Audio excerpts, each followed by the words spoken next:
with someone who cares.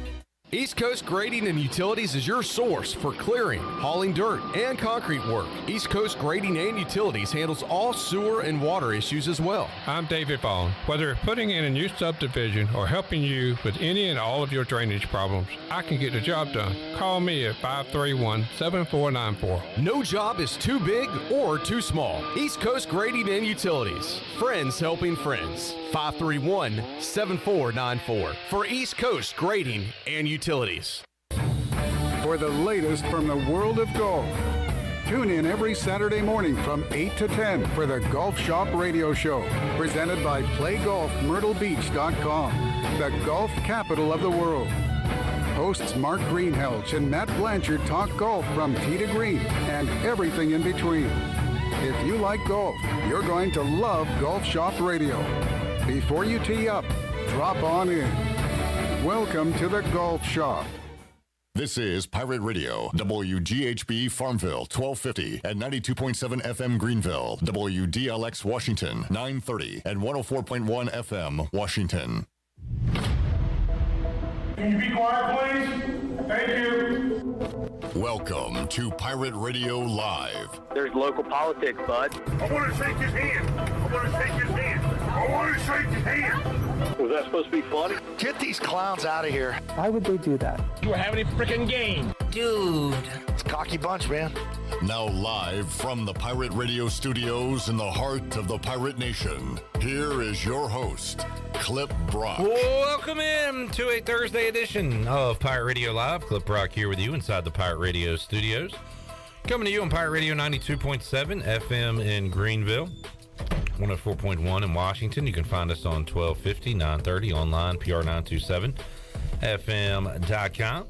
And watch the show and be a part of the show on Facebook Live and YouTube. Make sure you like us on Facebook so you can see all the latest news and notes going on in Pirate Nation and beyond. And also on YouTube, on Pirate Radio TV, our latest interviews with Mike Houston, Mike Schwartz, all of our Pirate Radio Live programs, and the Brian Bailey Show each and every Monday here on Pirate Radio. All that and available on YouTube. We've got Shirley Rhodes here, Chandler Honeycutt, Troy D to my left. Coming up later on in today's show, we'll talk to the big man on campus, Jeff Nadu, Barstool Sports. He'll join us to talk East Carolina, Coastal Carolina. We'll look into some of the bowl games, talk some NFL and college hoops going on tonight. So a lot to talk about with Jeff Nadu coming up in hour number 2 of today's show. Also later on the program, we'll talk to Kevin Monroe.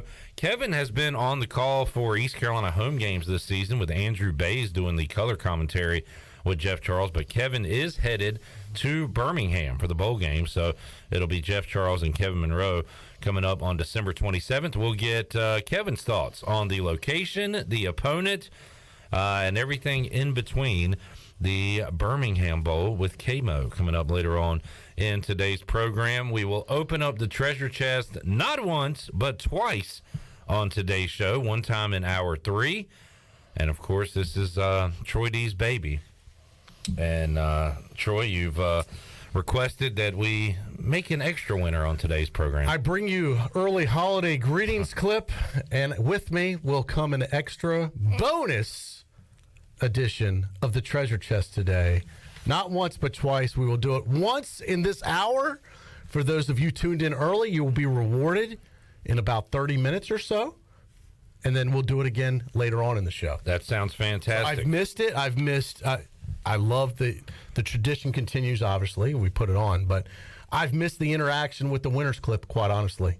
We've tried to do you justice by asking a lot of questions. And you have. You have made me proud. I was in my driveway the other day listening to the show where I was like, this isn't the same. And then Clip goes, hold on, before we give it away, need to ask you some personal questions. That's right. And it brought a tear to my eye, Clip. A purple tear that went down the tradition continues, and I want to thank you for keeping that holiday tradition alive of probing into our listeners' lives. Tuesday, Bryce Williams asked the question. Yesterday, Stephen Igo. Bryce, I heard real or fake tree. That was a good one. We had a real one. That's right. I like that. We had a real one on the line with Susan. Is a real one. She is a real one. Susan Dean's, by the way, winner of the $100 gift card to Coco's Sports Bar. Robert Matthews won the Bud Light Carolina Panthers cornhole boards from Carolina Eagle Distributing. And Shirley, Kevin Ainge was the winner of the $100 gift card to Shimmer Boutique. That is exactly what Kevin Ainge won yesterday. I'm not going to throw shade at any other stations or whatever, but I heard someone I was flipping around, heard someone say, "Oh, we got a huge giveaway today. We're giving away a $15 gift certificate to such and such." I was like, $15 gift certificate? Please, child's play. Child play. What a waste of time. The minimum prize in here is $100. He would have lost his mind for this. Why are you listening to those awful shows, Troy? I know, terrible. What's wrong with you? I will say this one was out of market. I do listen to what people do in other markets, just to, hear things and see, hey, what are we doing good? What are we doing bad? And I like to compare and contrast us to bigger markets, honestly, because I already know we dominate this market, so I'm not worried about this market and whatever goes on here. I want to see how does Pirate Radio match up against bigger cities, bigger markets. So in all honesty, it was not a local radio station here. It was a station out of market. 10-4. And they were losing their mind about a $15 gift card. The DJ was. I'm like, man, jeez. We're a smaller market, and we're doing hundreds of dollars of giveaways here. Speaking of someone losing their minds, Ed on YouTube, Chandler, has a question. He says, will Britney Spears be at the Birmingham Bowl? Britney who? Spears. That, of course, is a reference to Mike Patrick, which we seem to reference at least once a week here on Pirate Radio Live. I don't mind for that, Ed. No, always fun. I would like to request one other thing during this hour. I would love to make another bowl prediction. Did you say bowl or bold? Bold. A bold bowl prediction. Bold bowl. Bowl. Yeah, a bowl prediction. Well, guess what, Troy? Your wish is my command. I love the jingle. And I love this 40 bowls in 14 days deal we got going on, which is also part of our holiday tradition. All right, Troy. Well, we will do that coming up momentarily. So we will break out 40 bowls in 14 days with Troy D in a moment, and later on in today's show with Kevin Monroe. All right, as we sit here on a Thursday, as far as ECU and bowl and all that goes, no news is good news right now. Sorry, I was distracted. I got a call. I should have had a fake coach answer a real coach's call. What would that conversation have sounded like if he answered the phone on it? I don't want to say which coach. I'm guessing you're Troy. This is Coach Connors. What you doing? You on the show? All right, I'll call you back later. Be great today. That's Lombardi, baby. Lombardi, baby. Probably not too far off how that conversation would have gone. Sorry I called you, Troy. It's all right. Just answer it on the air next time. I know, I almost did, but then I could see him getting upset about that. Yeah, I don't want him upset. You're trying to clown me. We don't want Coach Connors. He doesn't listen, but his people listen. Oh, yeah. He's got people out there. Yeah, I'm already in trouble probably for this right now. Kenny Curley. Why'd you mention my name? Saying, am I still on the ban list?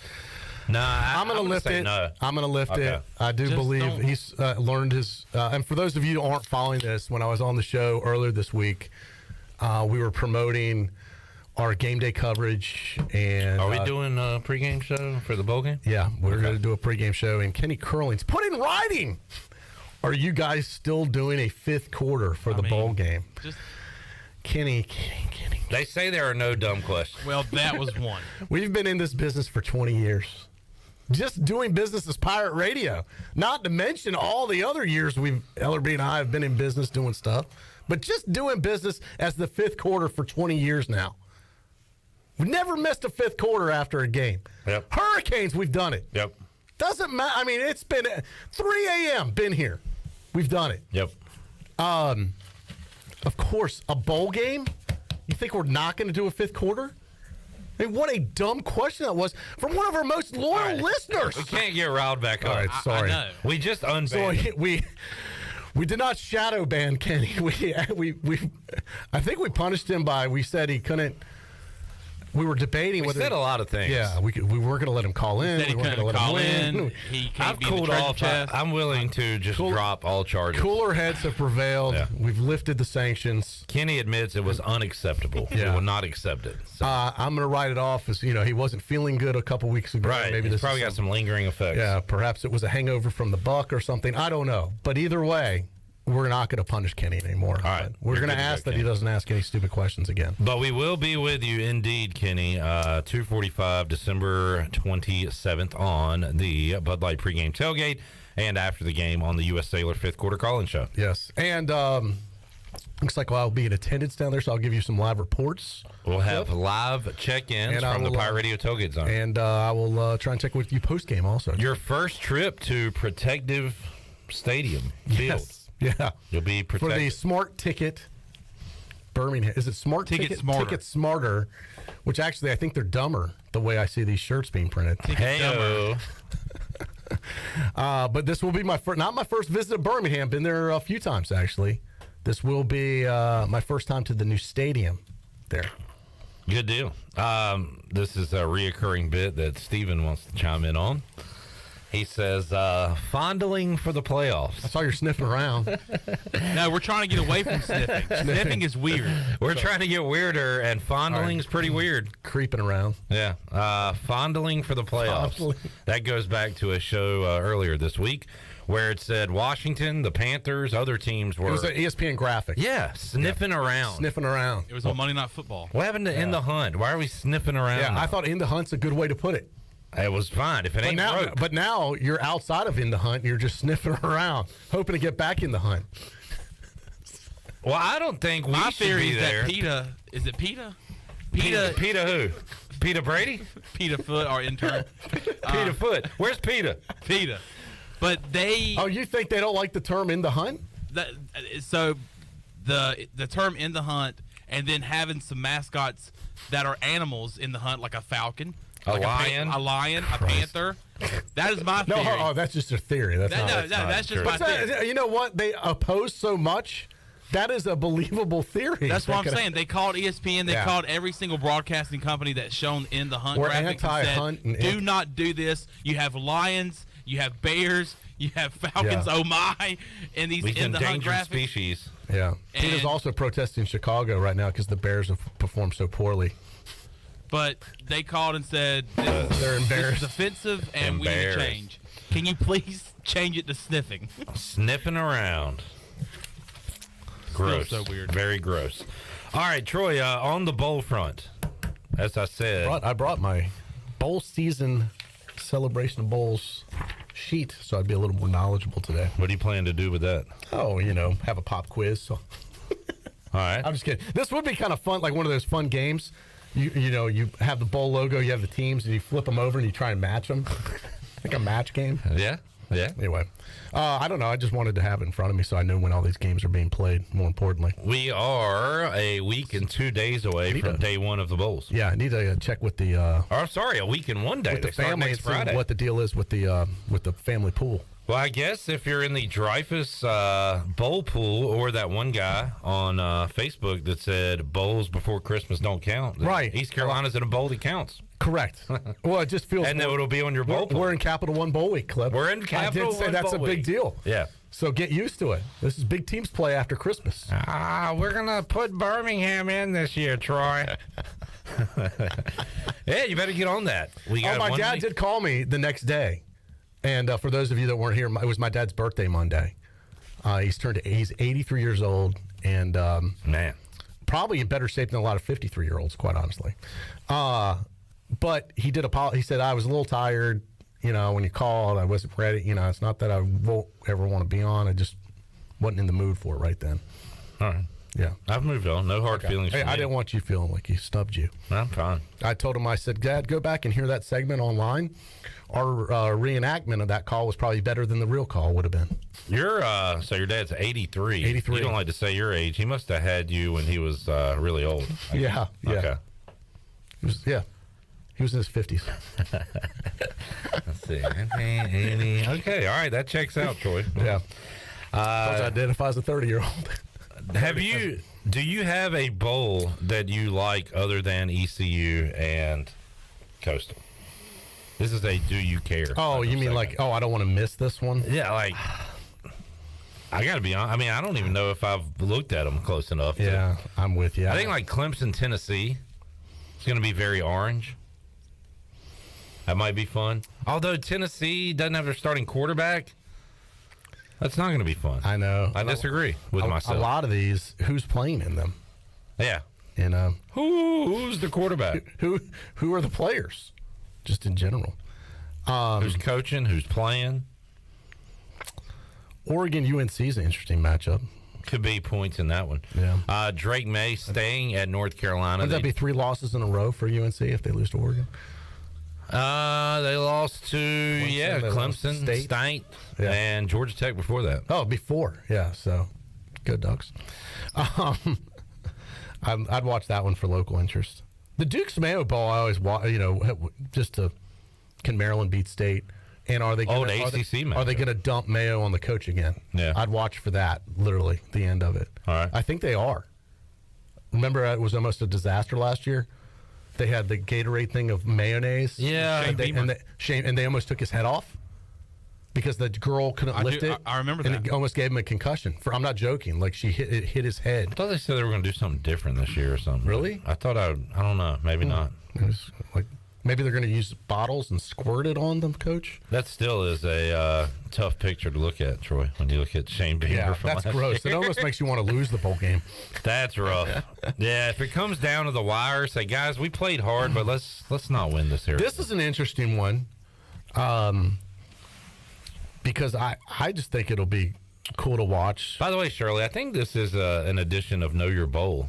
Can you hit that real quick while Troy's running over these? Know your bowl. Know your bowl. Know your wow.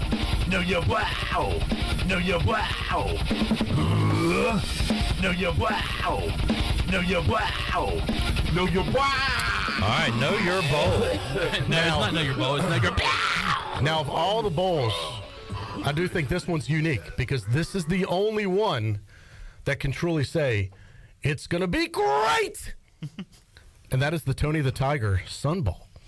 Tony the Tiger. Not even Frosted Flakes. Tony the Tiger. No, it's getting the all Tony the credit. the Tiger Bowl. And the logo is literally Tony the Tiger. You're right. Tony the Tiger now bigger than Frosted Flakes. Yeah. The brand is not even as big as the mascot now. Like Toucan. This would be like the Ronald McDonald Bowl instead of McDonald's. The Toucan Sam Bowl. Yeah, but that's Fruit Loops. That's kind of, think about the mascots now of these businesses. Yeah. That now it's not even the business, it's the mascot that's representing the bowl game. Does our skull and crossbones need a name? What would you call it? It's a skull and cross microphones. Mike?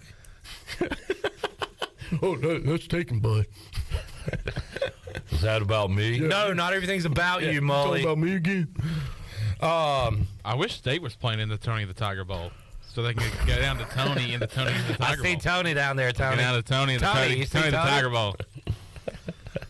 Now, this is interesting, too. Troy didn't even say the matchup of the bowl game. He's just excited about I know. I don't even care. The Tiger. The matchup sucks. I just want to see the Pitt UCLA. Yeah. This is interesting. What sponsor almost has 2 bowl games this year? What sponsor almost has 2 bowl games? I would say 2 bowl games. I'll answer it for you. All right, thank you. Cheez-It. There is a Cheez-It Bowl, December 29th. I know that. Oklahoma, Florida State. There's also the Cheez-It Citrus Bowl. Which isn't the Cheez-It Bowl, but they are the title sponsor in the logo. Cheez-It. Oh, wow. So really, basically, Cheez-It is the title sponsor of 2 bowls, if you will. The Cheez-It Citrus Bowl will be January 2nd. Cheez-It and citrus doesn't match well. LSU versus Purdue. That's where they dumped the big thing of Cheez-Its on the coach, which is kind of cool, actually. Is Tostitos still doing Fiesta? I thought that might have changed. That is a different one. No, it's not. VRBO. VRBO. Yeah, that's the rental website. Okay. For vacation rentals. And then it used to be the PlayStation. What game do they do? That was Fiesta at one point, too. Oh, it was? Yeah. Okay. Like Chick-fil-A is stuck with Peach Bowl, to the point where there was a time. It was called where the I think Chick-fil-A they even Bowl. took out Peach, didn't they? They did, and I thought that was a mistake when they did that. Now they have gone back to the Chick-fil-A Peach Bowl, which I think sounds much better. You have Goodyear still with the Cotton Bowl. Now, here's an interesting one. Only one bowl does not have a title sponsor. Don't look at it, Chandler, because you're looking at it. Can you name it, Clip? The Rose Bowl. You are correct, sir. Rose Bowl. But I feel like granddaddy it's of them going to all. be presented by something. But on the surface, technically not a title. Usually it's, you're right. Sometimes it's presented by somebody on It's usually TV. like AT&T. They might have a logo on the field, but the Rose Bowl on the 50-yard line, I think, is just a Rose Bowl. The granddaddy of them all. And then AutoZone has been thick as thieves with the Liberty Bowl for years. They've been there a while. It used to be the St. Jude Liberty Bowl. If you're a Pirate fan, you'll remember that. That's before I believe they had a sponsor, and they would just give it to St. Jude as the fundraising branch of the. But AutoZone has stepped up. You're right, for a long time now. I like Bad Boy Mowers. Yeah. The Pinstripe Bowl. Now, what about that one, Troy D? Myrtle Beach Bowl. You're right, Clip. Good find. It looks like the Myrtle Beach Bowl does not have a title sponsor. Wow. Presented by the Myrtle Beach Pelicans. Presented by Wings. Presented by Senior Frogs. $10 Hermit crabs. And the New Mexico Bowl actually looks like it does not have a title sponsor. It is just, or maybe New Mexico pays for that. Yeah. And that is like the state, tourism board calls it. Breaking Bad. Calls it. So that might be, and Myrtle Beach might be the same way. It could be their Convention Visitors Bureau could fund the Myrtle Beach Bowl. That's what they want it called. You'll see a lot of Myrtle Beach commercials during the bowl. I might have misspoken. That might actually be the sponsor, Myrtle Beach itself, as a travel destination, which is probably the case, actually. Weirdest sponsor of a bowl or bowl name? I would say the L.A. Bowl. Jimmy Kimmel L.A. Bowl. Very weird. Yeah. Does that mean he writes a check to sponsor the bowl? His name's on it. The Jimmy Kimmel. You also have the Arizona Bowl, but that's brought to you by Barstool. Yeah. Yeah. Which I believe is only going to be available online. You're going to have to go online to see it. Yep. With some Barstool feed. Yeah, That's you very look weird. at all the bowl games and it says the channel they're on. That one just says Barstool. Yeah, which is great publicity for them for Ohio, Wyoming. But what if you were ECU and you had to go online to watch Barstool Bowl? Fans would not like that. No, they would not. They wouldn't. Yeah, it would be another And thing. traveling they could bitch across the country. I would love to see our fans' reaction to that It broadcast. would be another thing they could bitch about. Oh my 'Cause God! there's a lot of bitching going on. Who is this big cat guy they're going to have calling the game? I saw the post about the shirts. I saw our buddy Willie Smith, who I enjoyed his interview Tuesday, and he said another thing I hate about this bowl. He is not a fan. He is not. I say whether you agree with him or not. I appreciate his strong take. And I told Ellerby that he doesn't beat around the bush. No, he has. And actually, look, I think all Pirate fans are glad we're in a bowl game, but I don't know anyone that is out there a cheerleader for this bowl game. There's one guy named Martin. I don't know if you've seen him. Oh, I know. I'm friends with Martin. He lives in Birmingham. Yes. He is I like fired it. up. Listen, Martin's a long-time P1 listener. Yeah. I'm friends with Martin. I know He's him the one personally, guy. But that's because it's in his backyard. Because he lives there, yeah. But even Martin would probably agree, not the ideal destination for these Pirates. Yeah.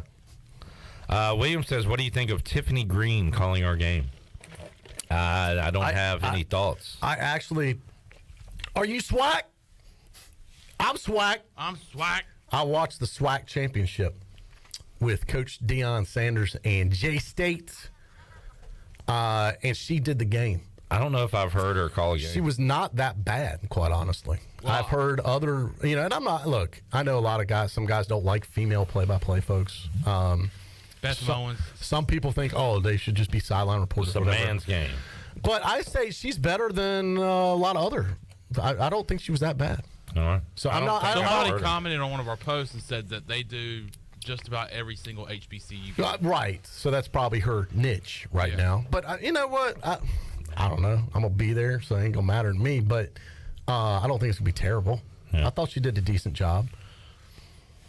If she calls us by the right name, that's good enough for me. Yeah, if you can hit the East, you'll be all right. Hey, good going. It's a pretty low bar. If you know we're in North Carolina, not South Carolina, another bonus point. Yeah. You hit those. Yeah. You should be. Can you go for the trifecta? If you mention the Peach Bowl, Troy will love you forever. East, North Carolina, Peach Bowl. Yeah. It's simple. It's not hard, folks. Brad is still waiting for the barbecue bowl at Dowdy Ficklin Stadium to finally happen. Well, he needs to talk to my buddy. Who was putting that on? Arthur was working on that. Arthur Rich. Yeah. That was his dream.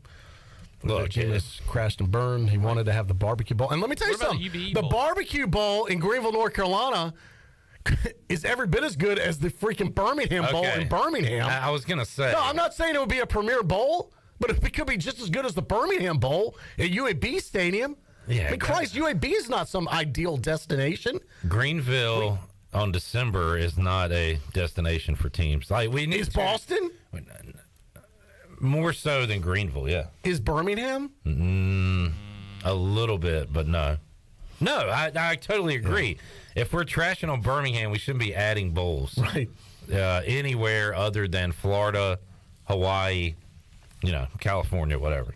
Yeah. Some nice weather. No more bowls here in the South. We've had enough. All right, let's take a break. We'll come back. We will open up the treasure chest. When do you want to do this? Take a trip with Troy D down to Myrtle Beach for the Myrtle Beach Bowl, which he will be picking. And coming up in the next half hour. Yeah, all that. Don't go anywhere. All that on the way. Yeah. We're opening up the treasure chest when we return. So get ready when we return. But not yet. Right? When we return. So the phone lines aren't open yet, is what I'm saying. They're not. Right? Okay, I just want to clarify. If you call now, you will be banned. Right. We will find you. Okay, I'm just explaining because some we people will kill you. We will find you. And we will kill you. Liam Neeson. Some people need it dumbed down. Well, okay, you know what? You're right. And we are doing it fifth quarter. I'm not naming names anymore. You're right. I understand. But don't call in yet. You're right. But call in soon when I freak out.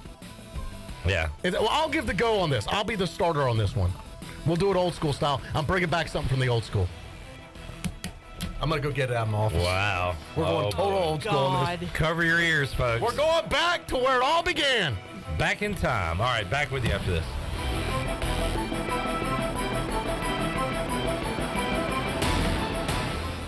It's bow time. You've probably heard folks say, don't call it a comeback. But at Bojangles, we don't like to beat around the bush.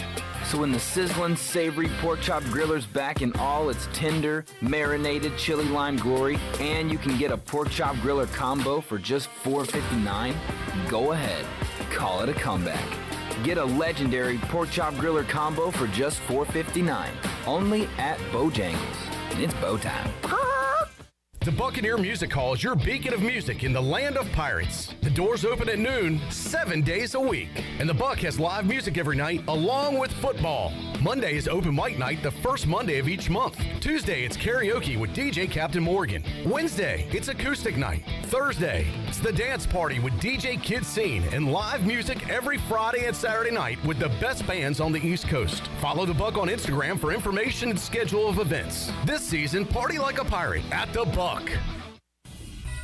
Celebrate the holidays with America's favorite light beer, Bud Light. When planning your holiday festivities, be sure to pick up some Bud Lights at your favorite retailer. Bud Light carefully brews their beer to be perfect for anywhere there's holiday fun. Because when there's fun, Bud Light is there. Have fun this December and always stay in the game and drink responsibly. Bud Light, the official beer of the ECU Pirates, and proudly distributed by Carolina Eagle Distributing since 1989. Happy holidays from Bud Light and Carolina Eagle. Go Pirates! Your vehicle is a big part of your life. That's why you should trust the team at Greenville Auto World for all your vehicle needs. Greenville Auto World believes in fair prices, superior service, and treating customers right. Visit greenvilleautoworld.net to see their fully stocked inventory of SUVs, trucks, and cars. Need a lift kit, custom rims, or wheels? Greenville Auto World can upgrade your vehicle today. For sales or service, visit Greenville Auto World on Highway 43 in Greenville. Take a hit from a 300-pound linebacker, and you better be wearing pads. Take a hit on the road, and you better have good auto coverage. When you've got North Carolina Farm Bureau Auto Insurance, you've got the best local agents ready to help you bounce back. If you don't, well, you'll probably play football without a helmet, too. In Pitt County, call Carlton Venters or C.J. Messerly at 252-756-3007. North Carolina Farm Bureau Mutual Insurance Company, Farm Bureau Insurance of North Carolina Incorporated, Southern Farm Bureau Life Insurance Company, Jackson, Mississippi, an independent licensee of the Blue Cross and Blue Shield Association. Ahoy, mateys! It's Captain Jack Spare of R&R Tire Express. We're here to serve our pirate community by offering easy payments for easy ownership. For you landlubbers, R&R will install a new set of tires for just $20. $50 installs new custom wheels and tires. To learn more about R&R, stop by 3920 US 264 or rnrtires.com. The icy treat that can't be beat is Sparky Snowballs. From big kids to little kids, Sparky Snowballs has been making smiles happen for over 20 years. If you're not in the mood to chill out with a snowball, Sparky's funnel cakes and fried Oreos are a perfect Sparky-licious treat every time. Are you having an event, party, or fundraiser? Call Sparky's to come on site. Remember to follow Sparky's on Facebook or visit SparkySnowballs.com to see where they'll be next. Greenville Utilities electric customers will soon be able to receive text notifications in the event of power outages. Enrollment is automatic, so make sure GUC has your cell phone number by signing into your account at GUC.com, then update the information in your user profile. Want to talk with someone instead? Call 252-752-7166 during business hours. 252-752-7166. Update us so we can update you. Visit GUC.com for more information. This is Coach Steve Shankweiler, offensive line coach for East Carolina University football, and you're listening to Pirate Radio, the voice of the Pirate Nation.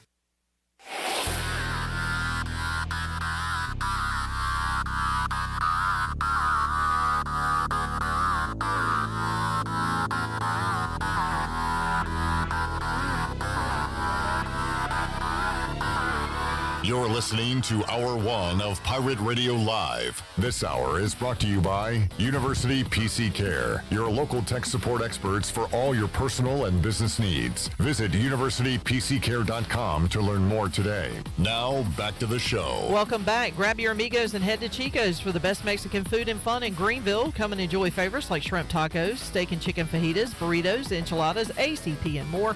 Follow Chico's on Facebook and Instagram for daily updates. For Mexican food and fun, it's got to be Chico's for dine-in or to go. Now let's head back into PRL. Here's Cliff. Alrighty, back with you, Pirate Radio Live here on a Thursday. Some things stick with our listeners and viewers. John says, bowls before glory holes. I guess I want me some glory holes. Thank you, Jerry. Appreciate that.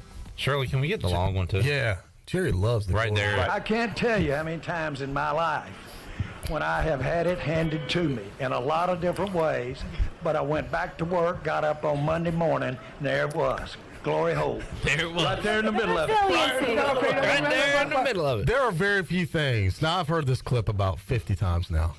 But I got to tell you, and this is not fake, every time I hear it, it brings a smile and a giggle to my face. Like, I can't help but laugh every time I hear this.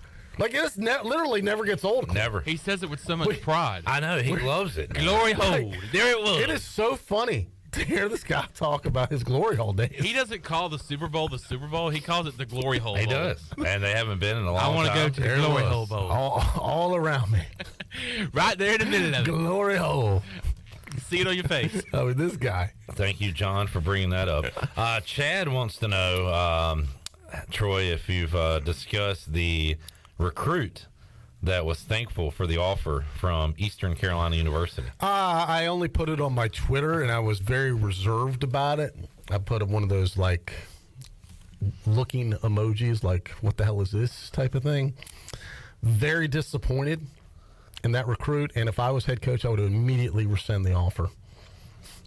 University of Eastern Carolina. I mean, you got it wrong every which way you could get it wrong. Oh, so he went UEC. Yes, he went UEC, which is University of Eastern Carolina. I almost would have been okay with Eastern Carolina University, but University of Eastern Carolina? He ain't coming here. He don't even know the damn school's name. Huh. Is that the type of kid you want at this school? I don't know. How good is he at football? Good point. I don't know. I should find out. Yeah, I'll answer your question when I find that out. I know his attention to detail on knowing what school he's getting offered by is not great. Yeah.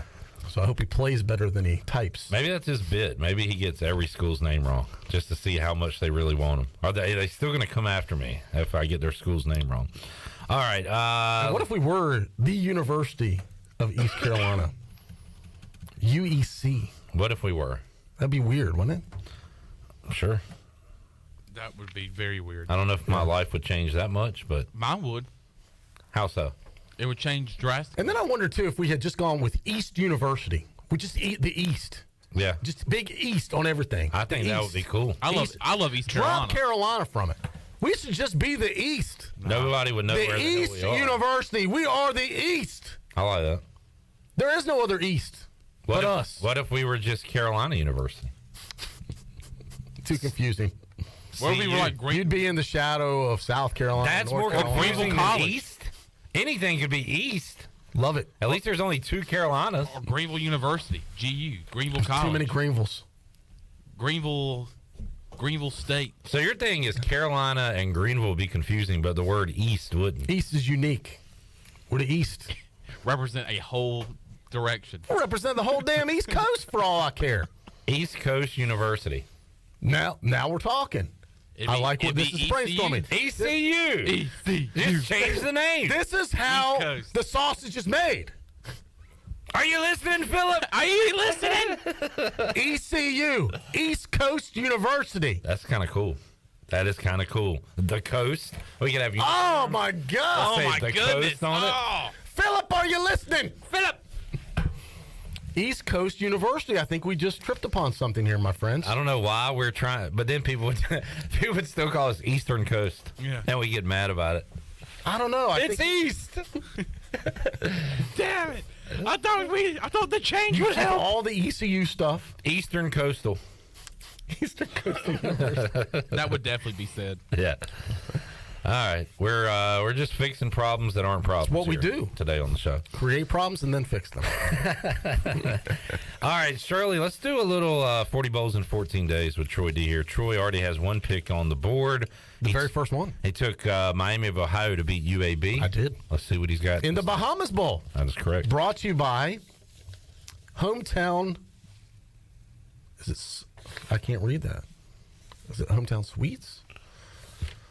Hometown. So good. I'm not the only one. That's hard to read, ain't it? God, that hurt my eyeballs. Chandler, what's the Charlie, sponsor? can you hit the music? Bahamas Bowl. 40 bowls in 14 days, 14 days, 14 days, 40 bowls in 14 days, oh my goodness. 40 bowls in 14 days, 14 days, 14 days, 40 bowls Troy's in got his 14 magnifying days, glass out. 14 I mean, it just looks like scribble. I think it's Linder. It's Linder's. Okay, all right.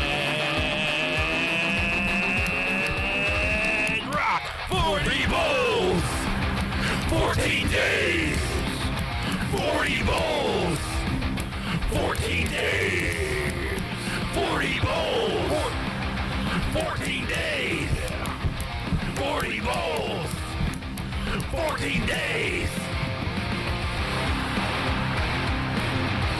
I'm glad I remembered this from last year. I brought it up, and then you're like, oh, yeah, there was another one yesterday. Quit trying to take credit for this. I'm pretty sure Chandler thought. I brought it up off air. I said, this sounds different. You had one that was edgier, and you're like, oh, yeah, there was one. Then you went on the computer and found it. Yeah, he had brought it up. I had already brought it up. I had brought it up before you. Who gives a Who damn? gives a Who damn? cares? Who gives a damn? Quit trying to take credit for my memory. Trust me, if there's one thing you don't want credit for, it's Troy's memory. Who gives a rat's ass? All right, Troy, we're going to. Oh, and people think, oh, Chandler's such a wonderful personality. See how nasty he gets? Oh my gosh. They don't know the real Chandler. You know fake Chandler on the air. Do you know the real Chandler? Credit Glory Hole Hog, this Chandler guy. All right, so we've been out to the Bahamas, Troy. Now we're going to send you to Myrtle Beach. Awesome. The Bahamas of the East, they call it. The Riviera of the South. This is at Brooks Stadium in Conway, South Carolina. Should have been ECU. Now, how close is Conway to Myrtle Beach? Have you ever been to Conway proper? I've never Basically been. right next door. I've never been. Not that I know of. I can't say I've ever been to Conway. I have Yeah. been to Myrtle Beach. I've only heard North it. Myrtle. Been a little south of Myrtle Beach. Conway does not ring a bell. Yeah, same here. I only I'm see thinking it. Conway's got to be west of Myrtle Beach. All right, let's see how you are at your South Carolina geography. Wait, because east is the ocean. So it's got to be Myrtle Beach. It's got to be west. It looks like it's northwest. Northwest, yeah. So, no, I have not been to Conway. They really had no reason to go there. It looks like a good little poke clip. Yeah. Let's see. I'll get the official directions. Maybe 20 miles? Let's see, Troy D. We've got a 21.2 miles. There, okay. You know your maps. Yeah. Just by looking at the map. South Carolina geography. So, no, I've never been there. No reason. That's too far away from Myrtle Beach. And it's kind of a little misnomer to even call this the Myrtle Beach Bowl. It's not in Myrtle Beach. Correct. Conway is not. I thought this was a little closer, and it's not. All right.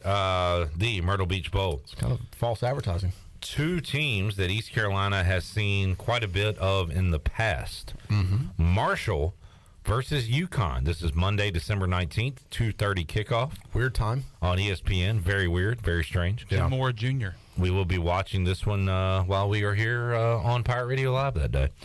Jim Moore Jr. at UConn. At UConn. What's the Marshall coach's name? That is Huff. Charles Huff. We played him last year. Good call, Chandler. Troy. Take Marshall all day long. How about UConn back in a bowl? Yeah. But you say Marshall. I say Marshall, yeah. And congratulations to the Huskies. Now independent in football, by the way. That's right. So it's a hard road for them to get in a bowl. All right, Troy. What Hall of Fame wide receiver went to Marshall? Oh, that'd be, whatchamacallit, who's on Monday Night Football. Okay. He's, jeez. His name is featured in a little scary played with the Moss. Randy Moss. Randy Moss. Yeah. Played with the Vikings. What former ECU basketball player currently plays for UConn? For UConn? Yeah. Number 5 team in the nation. In basketball. Last night he had 5 points and 5 turnovers. We do have some successful transfers, by the way. Don't sidetrack yourself. Played last year. Oh. I'm blank. Tristan Newton. Yes, God. What if, could you imagine? No.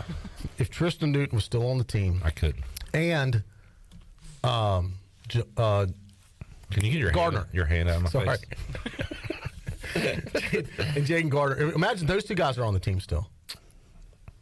And then maybe Suggs. We probably would. Suggs was still here. Imagine those guys now. Yeah. Who could all still be playing, correct? We'd only lost to UNCW by 5. Clips. I mean, I'm just saying, this transfer portal is really working against us sometimes. Troy. It's holding us back. ECU basketball, East Carolina's basketball program has been portaled before the portal was even a thing. We invented the portal. I mean, come on. We wrote the book on transfers. We were at the transfer bus station before there was a portal. Are you kidding me? People looked at this ECU basketball model and said, you know what? We should open this up for everybody. Got to get a portal in here. Yeah. So, anyway. Trying to figure out the reasons why. You know what? That could take a long time. Someone's still going with the Indio Barrel Ground. Sure. That's about all I got left. DB on YouTube says, why can't we do like TCU and be solely known as ECU? See, this is a touchy subject with you. I kind of like that. Look, USF has gone this route, so nobody calls them Southern Florida. They still call them South Florida. They do. Some do. Yeah. Most don't. TCU, nobody calls them Texas Christian. That's true. They don't call LSU Louisiana State. USC, LSU, I think the UCF, they're trying to just go by UCF. I don't know. I kind of like the move to ECU. I'm not totally opposed to it, but I think using it in conjunction with East Carolina is okay. I don't think it has to be either or. I like both. I like East Carolina and I like ECU. Yeah. But we really like East Coast University. East Coast University is what we came up with. We're trademarking that, so calm down. Yeah. In fact, maybe we start our own university. You know, let's do that. I was in the beautiful Washington, North Carolina yesterday. And I was at the waterfront, and they're downtown. I'm like, God, this place is gorgeous. You know the only thing they're missing in Washington? A major university. How about we talk to our friends at Washington to be the home, where we have a station, by the way, thanks to our listeners at 104.1 Pirate Radio FM, the home of East Coast University. founded in Washington, North Carolina. Yeah. On the water. Now they're East we Carolina built a stadium on the river right there. Wow. On the Pamlico. And we tailgate in boats. Let's do this. Flotilla. Now, East Carolina does have a coast campus. They have a campus in the Outer Banks, I believe. So we can just build off. We can build off of that. Let's not get crazy. It's a building. I want to call it a campus. I think there's one study department that they research marine fisheries. It is a campus. Have you been to this campus? I have. How big is it? It's pretty big. It's big enough to be a campus. East Coast University. We could call ourselves the Swashbucklers. All right. We've gone far enough on this. I was trying to look up the ECU Outer Banks campus. I'm just saying it may be easier for us to just start our own university than trying to change this one. Yeah, okay. You know, what's Yeah. easier? Maybe we'll get the buy-in. Troy, this is a beautiful campus. It's a building, as I said. I don't know. It's a building. It's beautiful. Which is fine. It's cool. It's great we have it. Cool, neat building. We can build off of it. I would though. not call it a campus. It is called It's called a campus. Okay, well, great. This is our campus here at Pirate Radio. Yes. This is our Pirate Radio campus. You're right.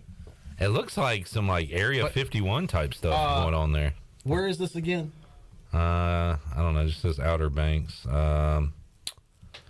Yeah, I don't know. But can we just build off of that building and start East Coast University Roanoke Island, Troy did. Okay. on the coast? I can talk to some guys and see what could happen. How about some gals?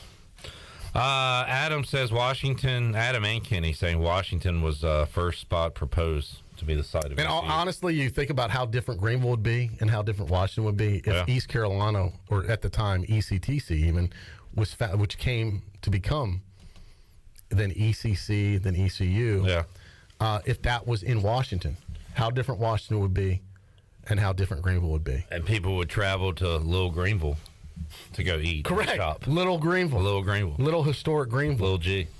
Robert on YouTube says rumors are that ECU was supposed to be in Washington, North Carolina. Don't know if that's true. Yeah, just mentioned that.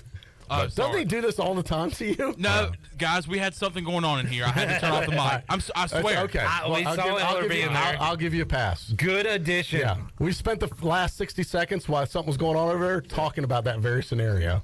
And you know, it's funny because every time I do this, I go, in my head, it's like, now they probably just said this, but go ahead. And then I read it, and then it's like, we just said I got to be honest, Chandler. There were times, when I produced Live at 5 for all those years, that I would zone out. And I would have a point I wanted to make on the show, but I was scared to say it because I was afraid it's already been brought up. So I just wouldn't say anything. Yeah. So I usually went with not saying anything at all. And I just say, you just go for it. Just go for it. Either way. Yeah. Kenny brings up a good idea, Troy. If we did start East Coast University, he said with the portal, we could probably field a team next year. Sure. We wouldn't have to recruit and try to build this thing. And we would not be about academics. That is not our purpose or goal. Yeah. We would strictly be a football school. Well, it would be like every other school. We just won't pretend that we care about Right. It would just be online. We'll take some online classes. We'll probably outsource that to Phoenix University, the academic side. We'll strictly be a football factory. A football factory. I like that. Alex says, wasn't ECU supposed to be in Little Washington? I heard they were. We should look into that. We will. Steve says, what would the mascot be? Troy's swashbuckler? Well, I was just throwing that out there. I'm open to other ideas. Okay. Do you have one? Not off the top of my head. Okay. I was just that was a space filler until we get a better one. Mike P says we could pull a Bishop Sycamore. Pretty much. It'd just be a fake school with 28-year-old dudes playing. That'd be fun. Yeah. Alex says that ECU was originally supposed to be in Washington. I don't know about that. Me neither. Sounds sketch. Never heard tell of that. Cap. He's capping. All right, everybody's just saying, when will these buttholes finally open up the treasure chest? Who's saying that? Everybody. Who? Who called you a butthole? Phil and Bill and Will, the Thrill.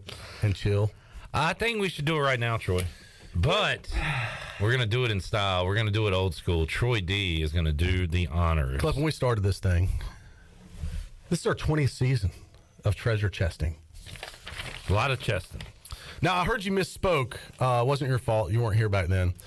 The first one was a winner-take-all event. All right, that's exactly what I said. Yes, and it wasn't you. I believe it was Shirley misspoke. It wasn't. We didn't open up the phone lines. It was a register on location. Nobody said open up the phone lines. No. Back then, she said. No, but all he said was it was winner take all. No. Shirley added on to it that someone called in and wanted all. It didn't work like that. It was a register on cares. Location. Why do you got to throw us under the bus? And then we picked a winner. Nobody needed to know that. Because I want to be accurate about our history. History matters, Clip. And also history matters. Stop talking. Just stop talking.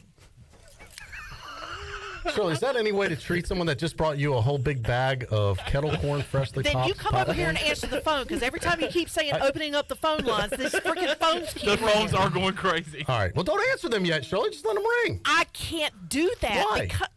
Oh, you know what? I'm going to turn my mic off before. Talk more about this first time. No. What did you mean you can't do that? You don't have to answer. We haven't opened the lines yet.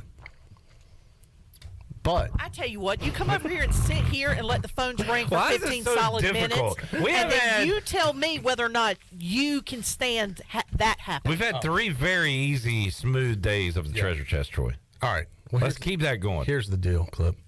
Because when we started this, we started with a bell that I had 20 years ago. And I still have today. It's Shirley. Let's not wait any longer. Holy crap. What was that? This is a sister I was trying to bang the bell with. It broke. Oh, my God. Dude.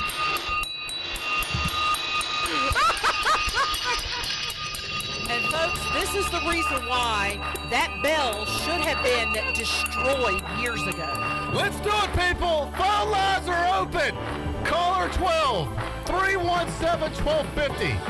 317-1250. Caller 12 is our winner. We'll do a live on the air. Must be 21.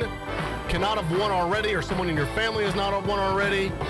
Must go on the air with us, answer our questions, and then we will pick a winner. I will pick it personally for you today, and you'll get to talk to all of us.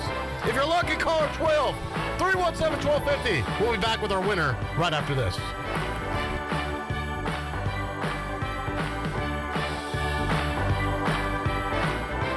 Jeff Stein from Brown & Wood, our special guest today. Jeff, the holiday travel season is here. Folks are going to be traveling. How can you help them out in the service department? With the winter months coming, customers are putting on new tires, getting alignments, making sure we check their brakes. We also have an increase in parts inventory, so that's speeding up the process for the customer. And don't forget, we have free pickup and drop-off. To make an appointment, you can visit our website at brownandwood.net or give us a call at 252-355-6080. Brown & Wood, 4 brands, 3 generations, 2 rooftops, and 1 goal to make sure you leave a happy customer. Eastern Pines Dental, located on East 10th Street beside Lowe's in Greenville, provides complete dental care to all ages, including implants, root canals, crowns, wisdom teeth removal, IV sedation, Invisalign, and much more. And as Eastern Pines continues to grow, we've added caring and kind doctors ready to assist you, including Dr. Ward, Dr. Lovick, Dr. Moore, and Dr. Mosley. Call 751-0770 to schedule your appointment today. The staff of Eastern Pines Dental thanks you for trusting them with your dental care. Hey guys, 'tis the season to shop Shimmer Boutique. It is your one-stop shop for the whole family this holiday season. This is Ashley from Shimmer, and supporting local is important. That's why we have the widest range of local North Carolina clothing. Shimmer carries a great variety of men's, youth, women's clothing, and jewelry as well. Plus, we will always help you pick out your gifts and even gift wrap them for free. Let's make holiday shopping easy and fun with Shimmer Boutique, located on Greenville Boulevard behind Starbucks, in Winterville besides New River Pottery, and in Jacksonville.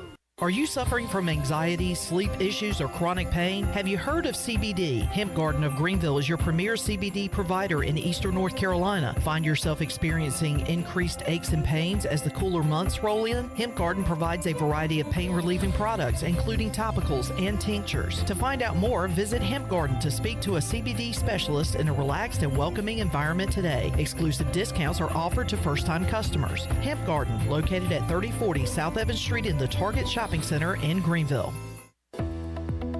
Hey Pirate Nation, this is Holt Nailers for my friends at ArcPoint Labs. Just as I trust my teammates, you can trust ArcPoint Labs to give you quick and accurate results for your laboratory testing needs. ArcPoint Labs provides insights and solutions to enable individuals, businesses, and communities to make informed decisions on their health, safety, and well-being. Visit any of the 6 Eastern North Carolina ArcPoint Labs locations or go to arcpointlabs.com. Go Pirates!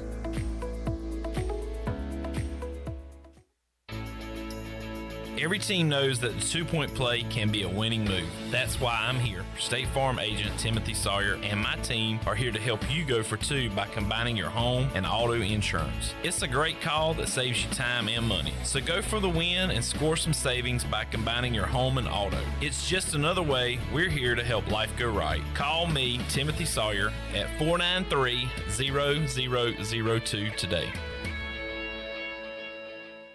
Hello, Pirate Nation. This is Jamie Cuccinella, inviting you and your family to come by Cuccinella's Pizzeria and Italian Ice. Cuccinella's has been serving our special family recipe New York-style pizza since 1932. We think you'll taste the difference in just one bite. When you come in for a pie, don't forget to try our house-made Italian ice or gelato. We make small batches every day from scratch with all fresh ingredients. Cuccinella's on Old Tar Road in Winterville and a new location coming soon to Uptown Greenville.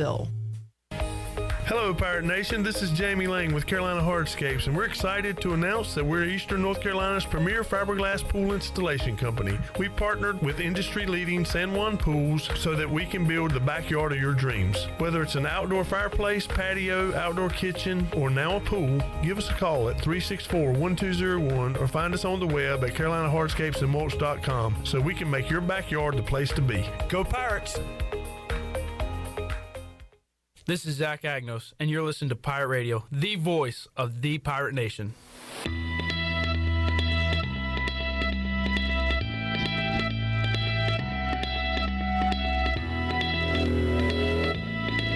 You're listening to Hour 1 of Pirate Radio Live. This hour is brought to you by University PC Care, your local tech support experts for all your personal and business needs. Visit universitypccare.com to learn more today. Now, back to the show. Welcome back. University PC Care has been Pirate Nation's go-to IT expert since 2006, and they are the local tech support experts for any of your business needs.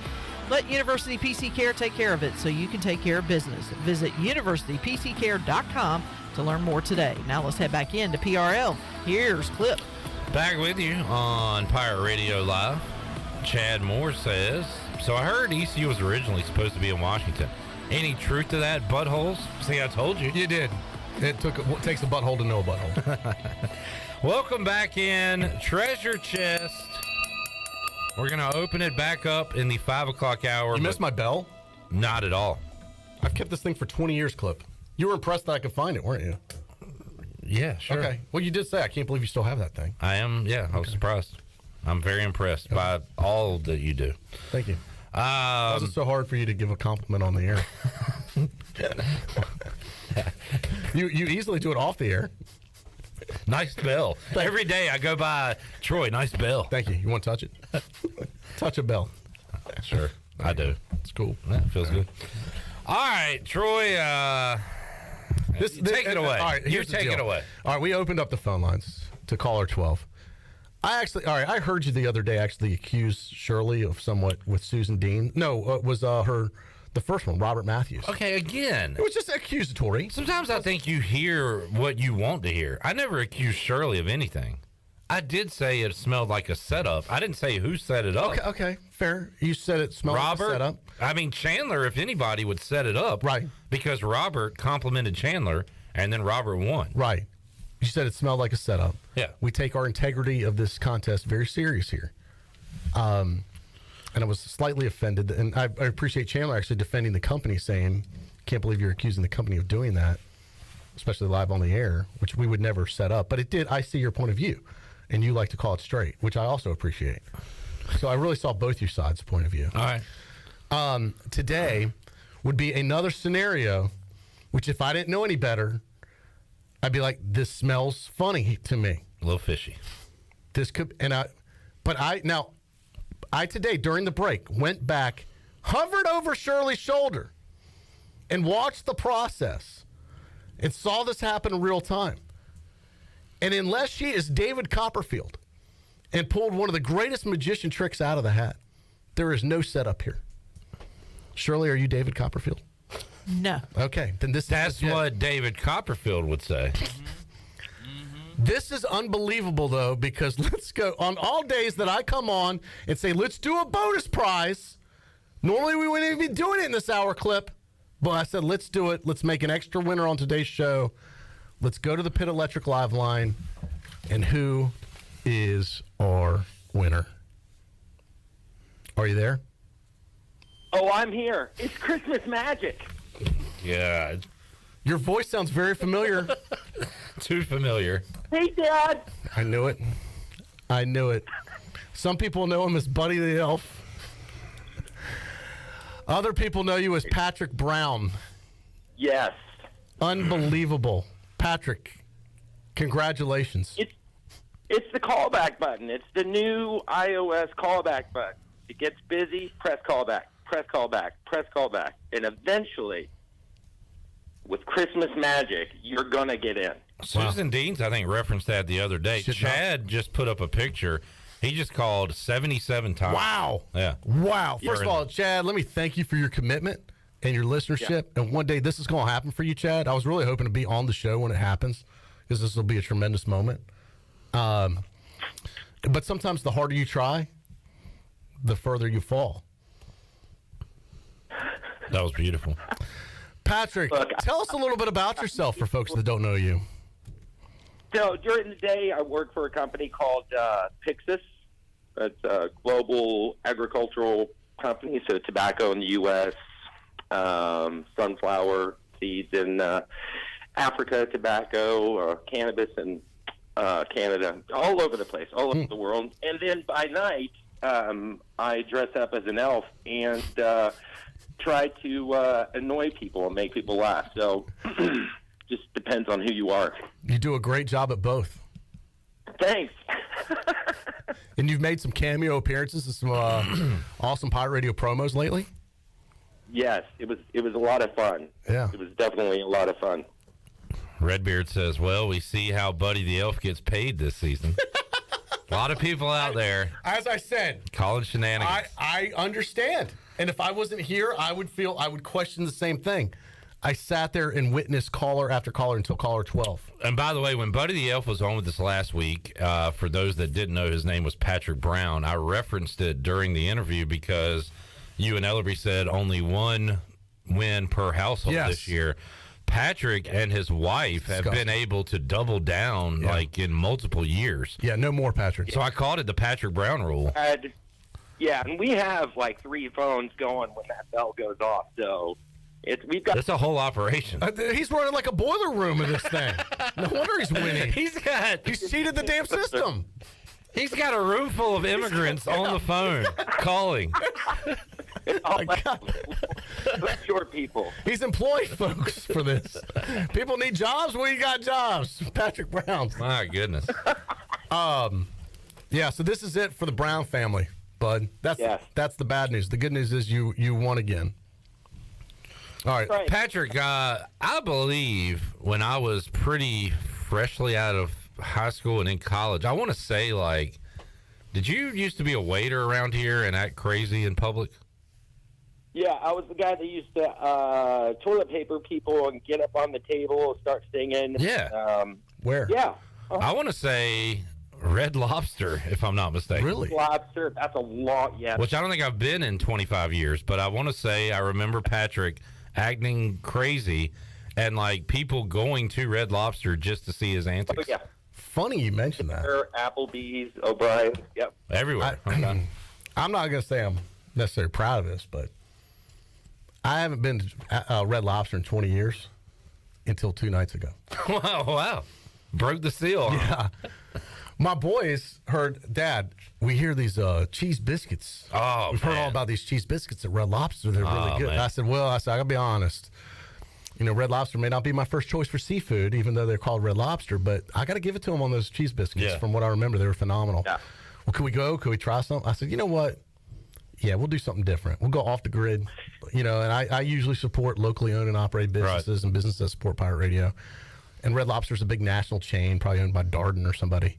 I said, you know what, guys, you should at least have a cheese biscuit once and try it and see you did it. So we went to Red Lobster. Good, yeah. and I will say the cheese biscuits were excellent. Yeah, I haven't been but it was a weird vibe in there. I got to be honest. It felt like I was walking back in time a little bit. Like a time. But and when I was in Greenville, it was the first national chain sit-down restaurant that opened in Greenville. It was on the front page of the Daily Reflector when they opened. I believe it was either 89 or 90 for real. And it was in the original location. It's the longest sit-down chain in Greenville. Right beside, I guess, Ryan's at the time, right? If Ryan's was even there at the time. Yeah. But Red Lobster's first national sit-down chain. Yeah. We had fast food restaurants, but nothing like that. So it was a big deal when they came into Greenville. But not much has changed since, from what I can tell. A lot of free ads for Red Lobster today on the show. All right, Elderby's probably going to yell at me for telling that. But all right, Chandler, go call on Red Lobster. Oh, we all have to ask a question to Patrick. Oh, here we go. All right, but let's start with Chad Moore said, did Patrick say cannabis? I did. So what is Canada? In Canada, it's legal. So there's a business up there, a couple of businesses that we take care of. So yeah. All right, I'll start, Patrick. Other than dressing up as an elf, what is the weirdest thing you do in your free time? Interesting. I started the trolley in Greenville a long time ago. 10 years ago, something like that. But other than that, just try to embarrass my kids as much as I can, I would say. How do you like to do that? Just by existing. Exactly. I just have no shame, and it kind of, now that they're getting older, 3 of them are in college, it's different with the 12-year-old that I currently have. As they were younger, they thought it was funny, but now it's just... Is it easy to embarrass them? It's embarrassing. Absolutely. Yeah. Absolutely.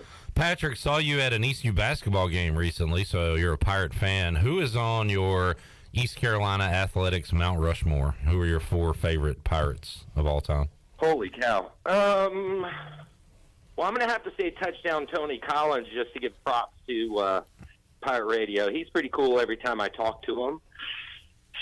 Shane Carden's pretty amazing. And then I'm going to have to go recent. I would say the quarterback that's leaving, which kind of makes me sad. And I don't know my 4th. All right. Really. All right, so he's leaving one TB. Yeah. All right. And we were supposed to go to the game Friday night, Patrick, but you backed out, which caused me not to go.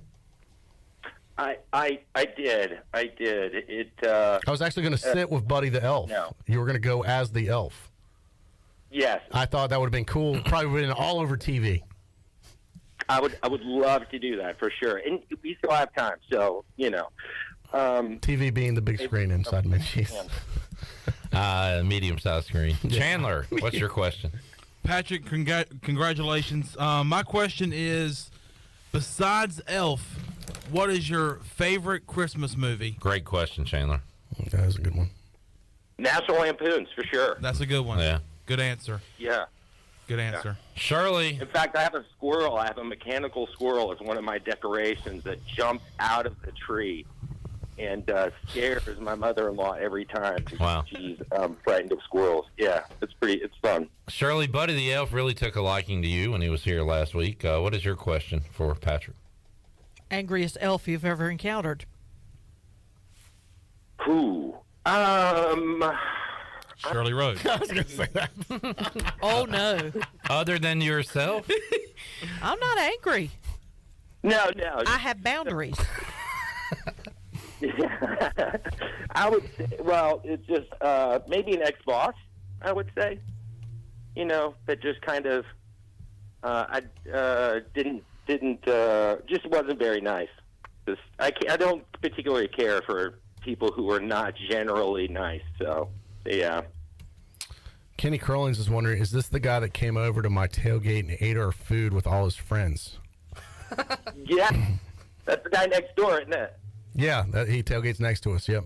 Mm-hmm. That's right. That's right. I thought it was part of your tailgate. Walked right over. He was having a birthday party. Yeah. Some cookies and some pizza. Yeah. Yeah. And you just went and started eating Kenny, the answer is yes. That's awesome. This is the guy.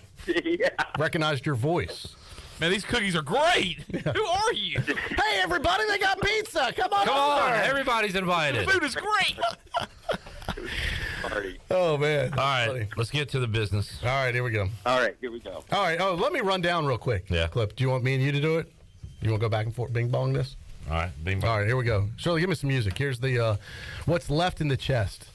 $150 gift card from Bostic Sugg Furniture. 12 pizzas from Papa John's.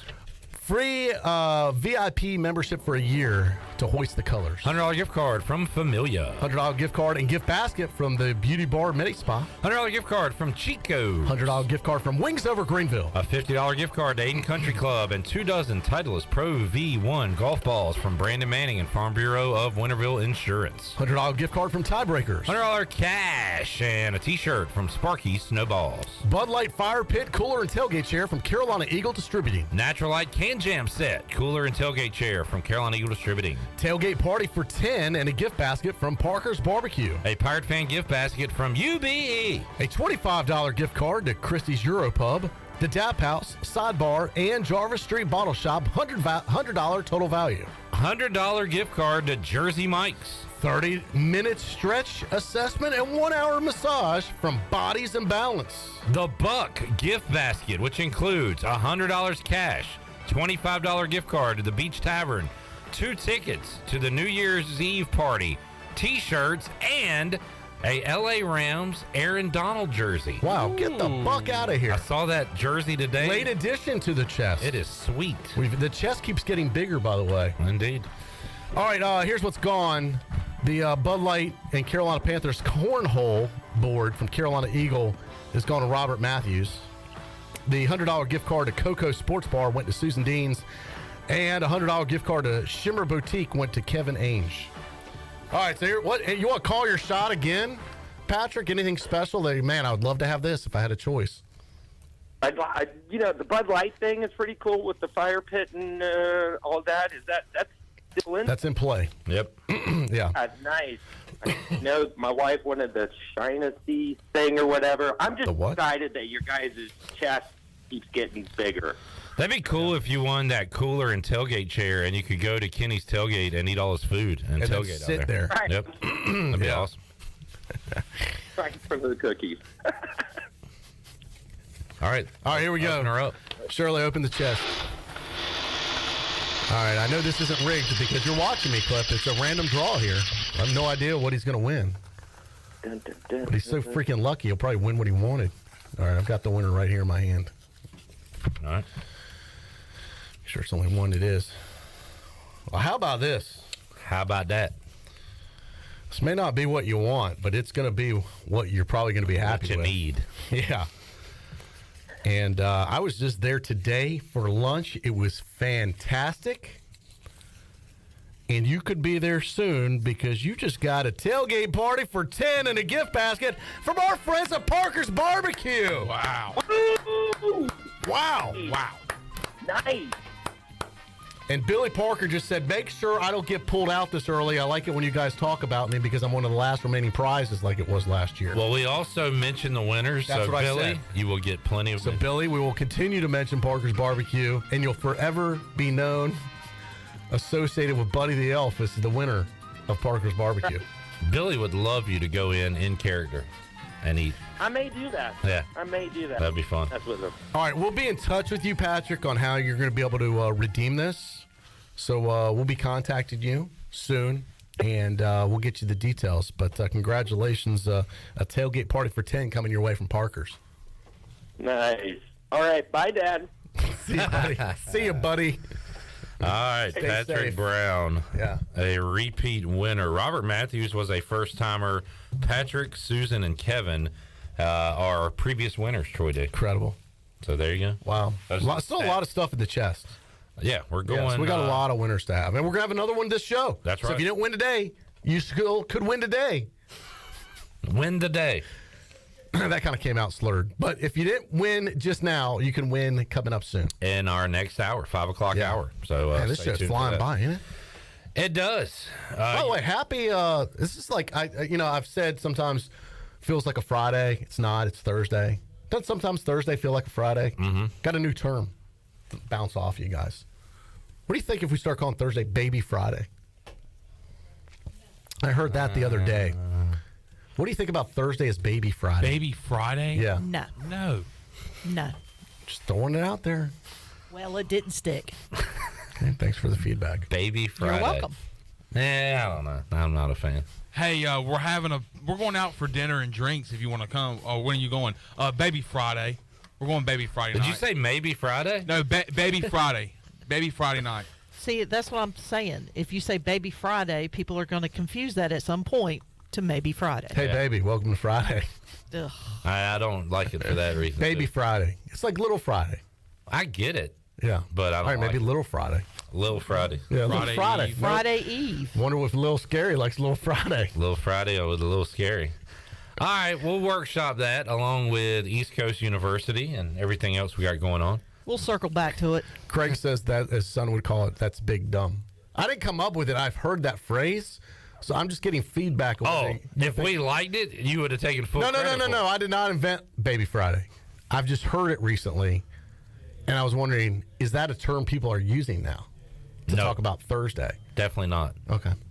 Definitely not. So you know how like Wednesday has a term that's universally acceptable now. Hump Day. Exactly.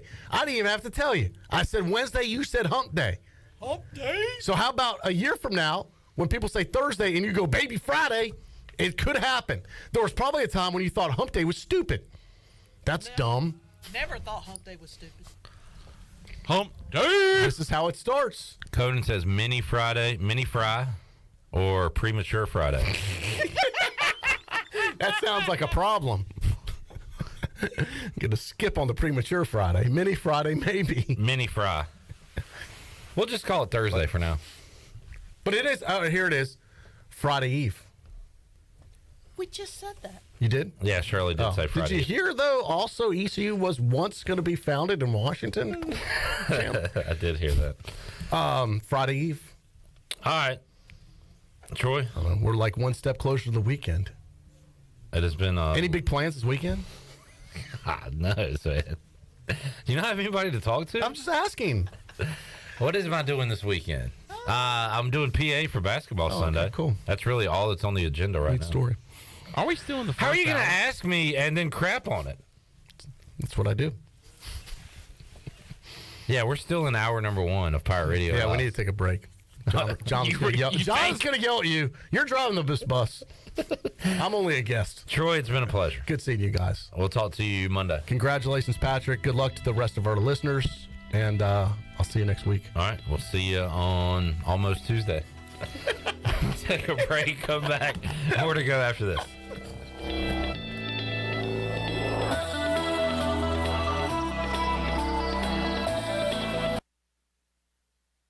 The holiday tradition is back, this year celebrating its 30th anniversary in Greenville. It's the Nutcracker, presented by Dance Arts Theater. Be sure to get your tickets soon before it sells out. The Nutcracker will be at Rod Auditorium on the campus of ECU December 10th and 11th. Saturday has a 2 p.m. matinee and a 7 p.m. evening show. Sunday has a 2 p.m. matinee. Get your tickets now by going online at tickets.ecu.edu. Celebrate the season with the Nutcracker, now in its 30th year by Dance Arts Theater. You've worked hard to make your business successful, and that's why it's really important to always have a bank that's in your corner when you need them. This is Chris Richards from First Bank, and our experienced team of local bankers includes Lee Watson, Ashley Capps, Bonner Latham, Josh Hooten, and Heath Nisbet. To get the business services that are right for your business, come and see one of our experienced team members at First Bank on Arlington Boulevard in Greenville. First Bank, together with our customers, we're creating a world where individuals and communities thrive. Member FDIC. Hi, this is Jeff Charles for my friends at Ed Watkins Marine. I've known Ed personally for years, covering his winning performances on the football field and on NASCAR's pit road. Now Ed is winning on the water, and you get to win too. You win with awesome prices on boats from Ed Watkins Marine, and of course, great service after the sale. If you're looking for a new boat, contact Ed Watkins Marine today. They will deliver anywhere. Find them online at edwatkinsmarine.com and tell them the voice sent you. Do you find it hard to stay healthy during the holidays? You're not alone. The secret is in all in what you eat. At Kinetic Physical Therapy and Wellness, we have certified dietitians to provide you with accurate advice on the eating plan and lifestyle choices that you need to make to help you live well. You need more than just an internet search to be able to get a plan that fits your unique needs. Your dietitian will customize an eating plan that is specific to your goals, your budget, and your lifestyle while providing coaching along the way. Sign up today at kptonline.com. Dear past, present, and future football watchers, you know why we're here. The football season is back! Woo! That means those pregame barbecues with an ice-cold Pepsi, totally back. Your perfectly placed football-watching corner seat, back and comfy as ever. 18 Sundays of touchdown scoring, Hail Mary throwing, ice-cold Pepsi flowing football action. You better believe it's back. And since that's too amazing to miss a single second's worth, Pepsi is officially giving you permission to always put football first. And when we say always, we mean always. Like when your lawn is looking less like a lawn and more like a jungle. If the game's on, then the lawnmower ain't. And those gutters you haven't cleaned, today is not their day. Or maybe those in-laws are back in town. Well, better hope they're football fans because your Sunday is completely booked. Long story short, crack open a Pepsi and don't let anything get between you and your football watching. With love, Pepsi, made for football watching. That's what I like. Great food, great atmosphere, and great service is Ottavola Market Cafe. Ottavola is simply a restaurant that focuses on that, being a great restaurant. There's something for everyone at Ottavola. The menu offers a variety of great choices like pastas, pizzas, sandwiches, soups, salads, and seasonal rotating selections. Lunch or dinner, Ottavola is always the right call. Call ahead and get Ottavola to go, or stop by the bar for a drink with friends. It's simple. Come and eat at Ottavola Market Cafe, Red Banks Road next to Food Lion, and OttavolaMarket.com. Ottavola, pirates supporting pirates. For years, Callie Ann Phelps has been singing about Phelps Chevrolet. Phelps Chevrolet is the one for you. Low prices, service too.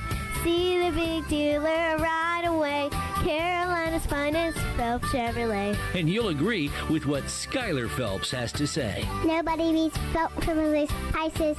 Nobody. The name you can depend on.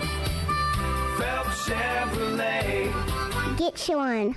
This is Pirate Radio, WGHB Farmville, 1250 and 92.7 FM Greenville, WDLX Washington, 930 and 104.1 FM Washington.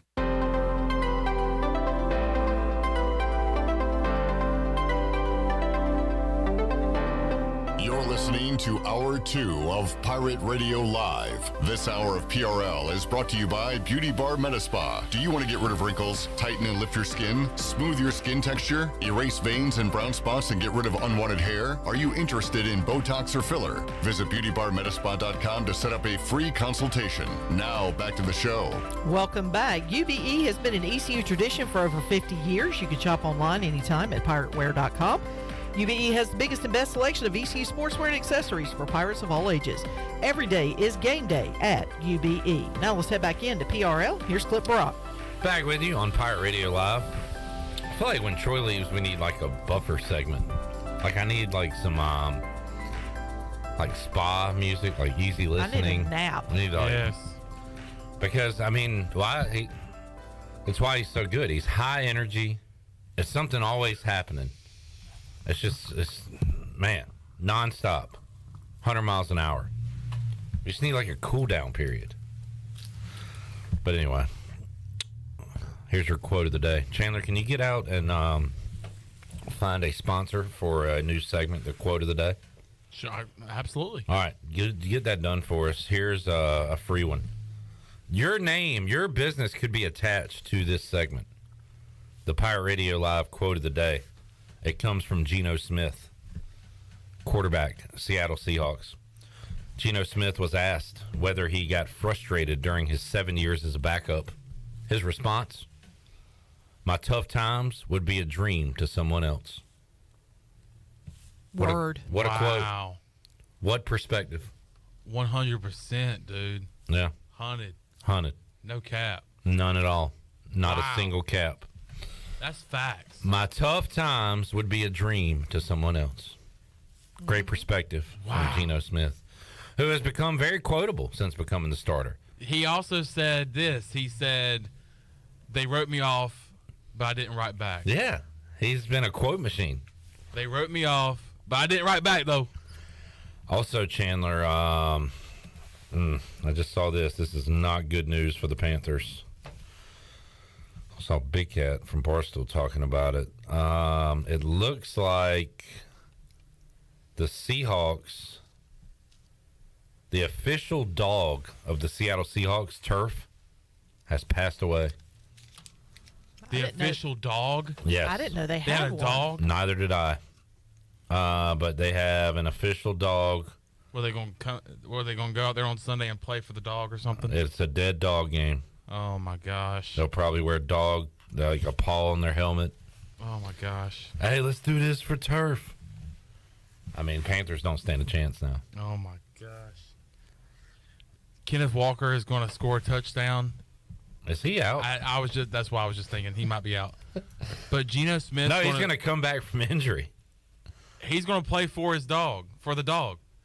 But Geno Smith is going to score a touchdown, or DK Metcalf is going to score a touchdown, and they're going to lift up their jersey, and it's going to be a picture of that dog on their shirt. I thought you were going to say lift up their leg and pee like a dog. Or they could do a Joe Horn and pee on the field goal.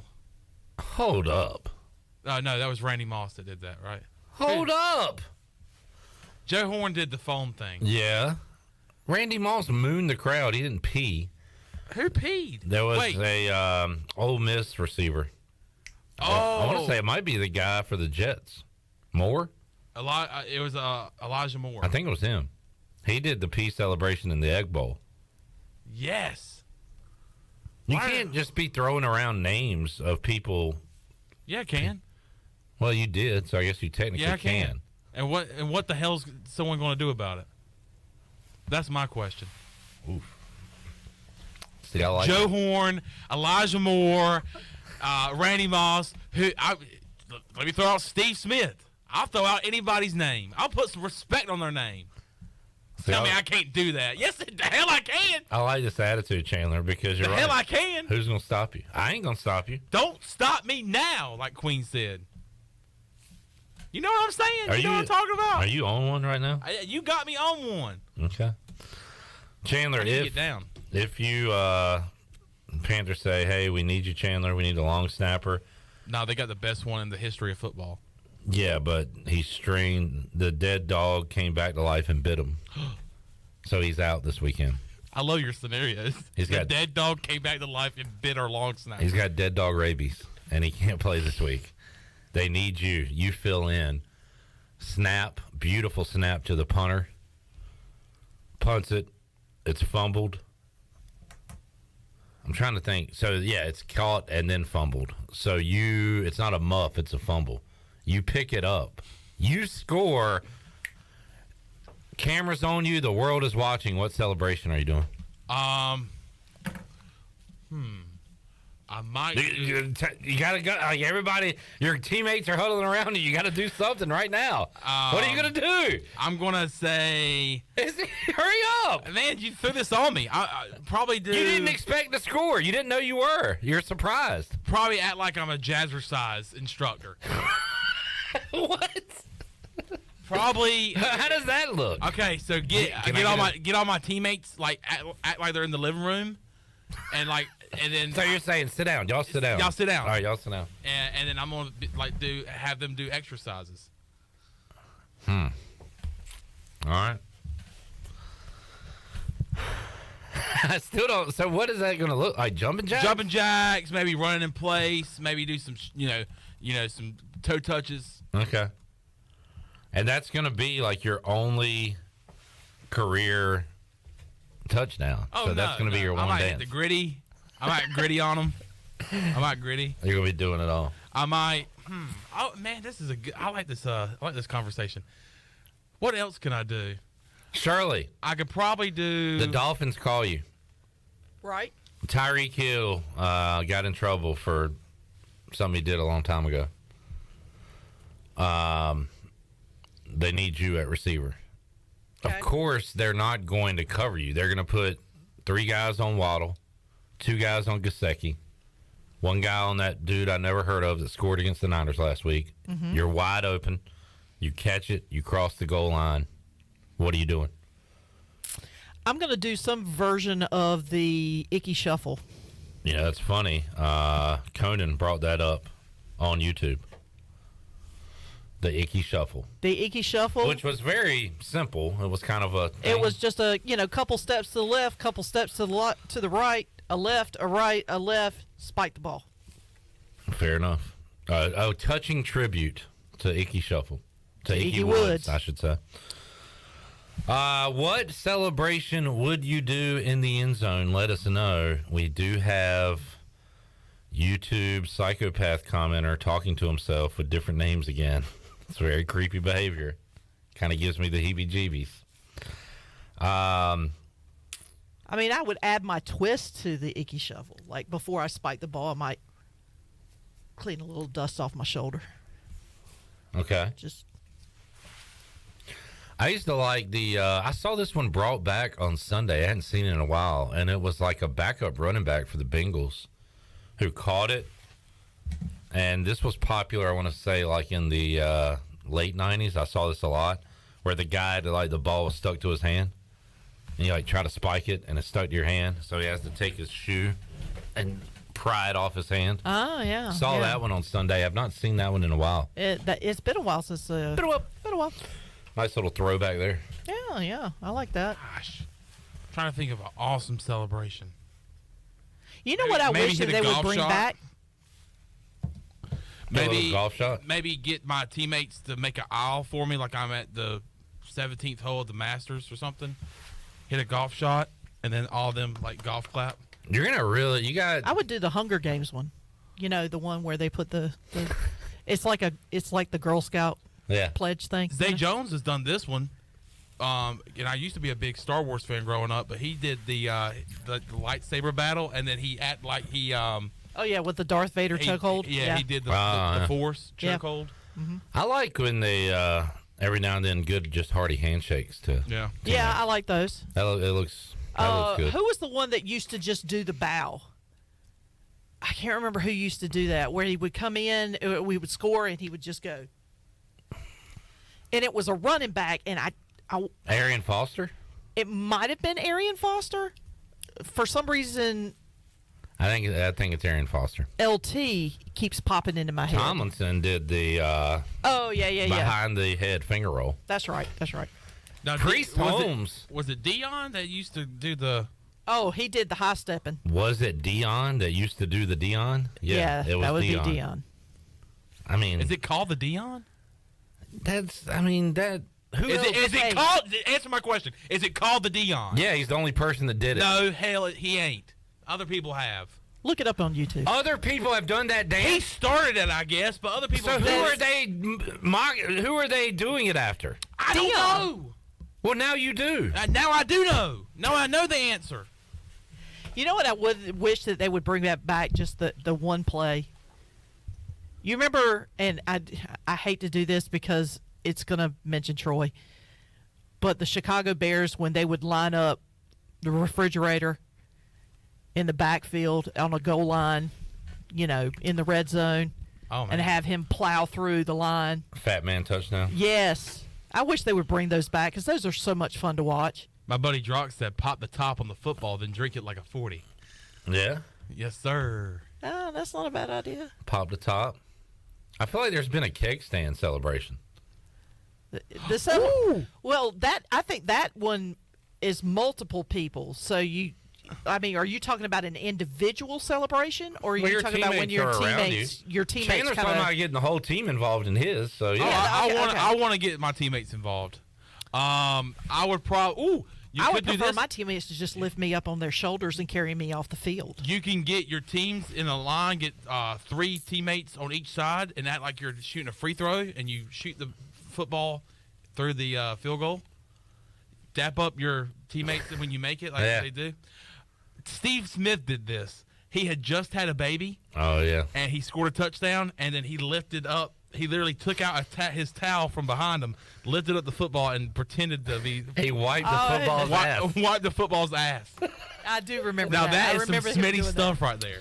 Priest Smitty was Holmes awesome. had a very brief but productive run, and he would, going into the end zone, start his celebration where he'd kind of hold his arms out and the ball and kind of flaunt into the end zone. That was really cool. We mentioned LT with the flip. Aaron Foster did the bow. I think Jared Allen, this would be a cool celebration for Bryce, too, when he scored a touchdown. But Jared Allen would get a sack, and he would act like he was fishing. There was another one that used to use a bow and arrow. Wesley Walls used to do, was it a guitar or a gun? Was it a guitar? He'd like drop. Oh, no, Wesley Walls would act like he was like shooting skeet. Yeah. Skeet. All right, moving on. But there was something there? I want to say it was maybe an Eagles player, but it was a defensive lineman, and when he would make a sack, he'd run out a little ways, and he would sit there and act like he was pulling a bow. And Josh Norman got a flag for that against the Cowboys one time, and it made me lose my mind. And then also Taylor Lewan shot at Oh, yeah. Right in Josh Norman's face after the game. And Josh Norman got so mad. I was at that football game. That was funny. I was at that football game. I was on team Taylor Lewan. Oh, that was hilarious. And then Josh Norman threw his helmet at him. By the way, Conan, I love this one too. It's my all-time favorite, but the Cam Newton Superman. And then he also had his. Did you like it that time watching him beat Carolina? And I did that for an entire day straight. I loved it because I love some banter. I love good banter. Yeah. I'm back. You did it all damn day.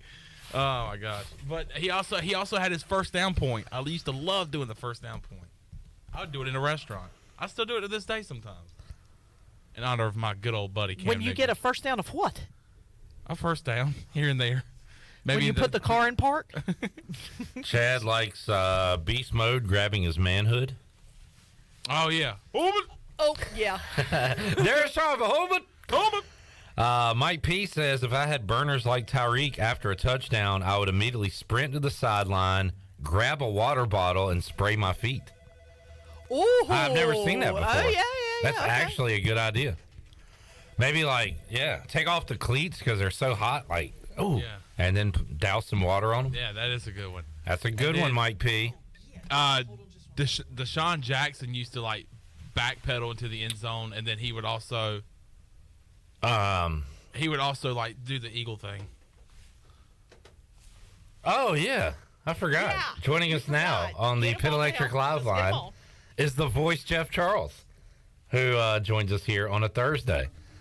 Jeff, my producer Shirley forgot about you. Okay, it was me. I forgot. Jeff, how you doing today? Well, I'm just kind of a forgettable kind of a guy. That is not true, voice. Stand it. We were talking about touchdown celebrations, Jeff. So while you come on, if Jeff Charles rumbled into the end zone, what would be your celebration?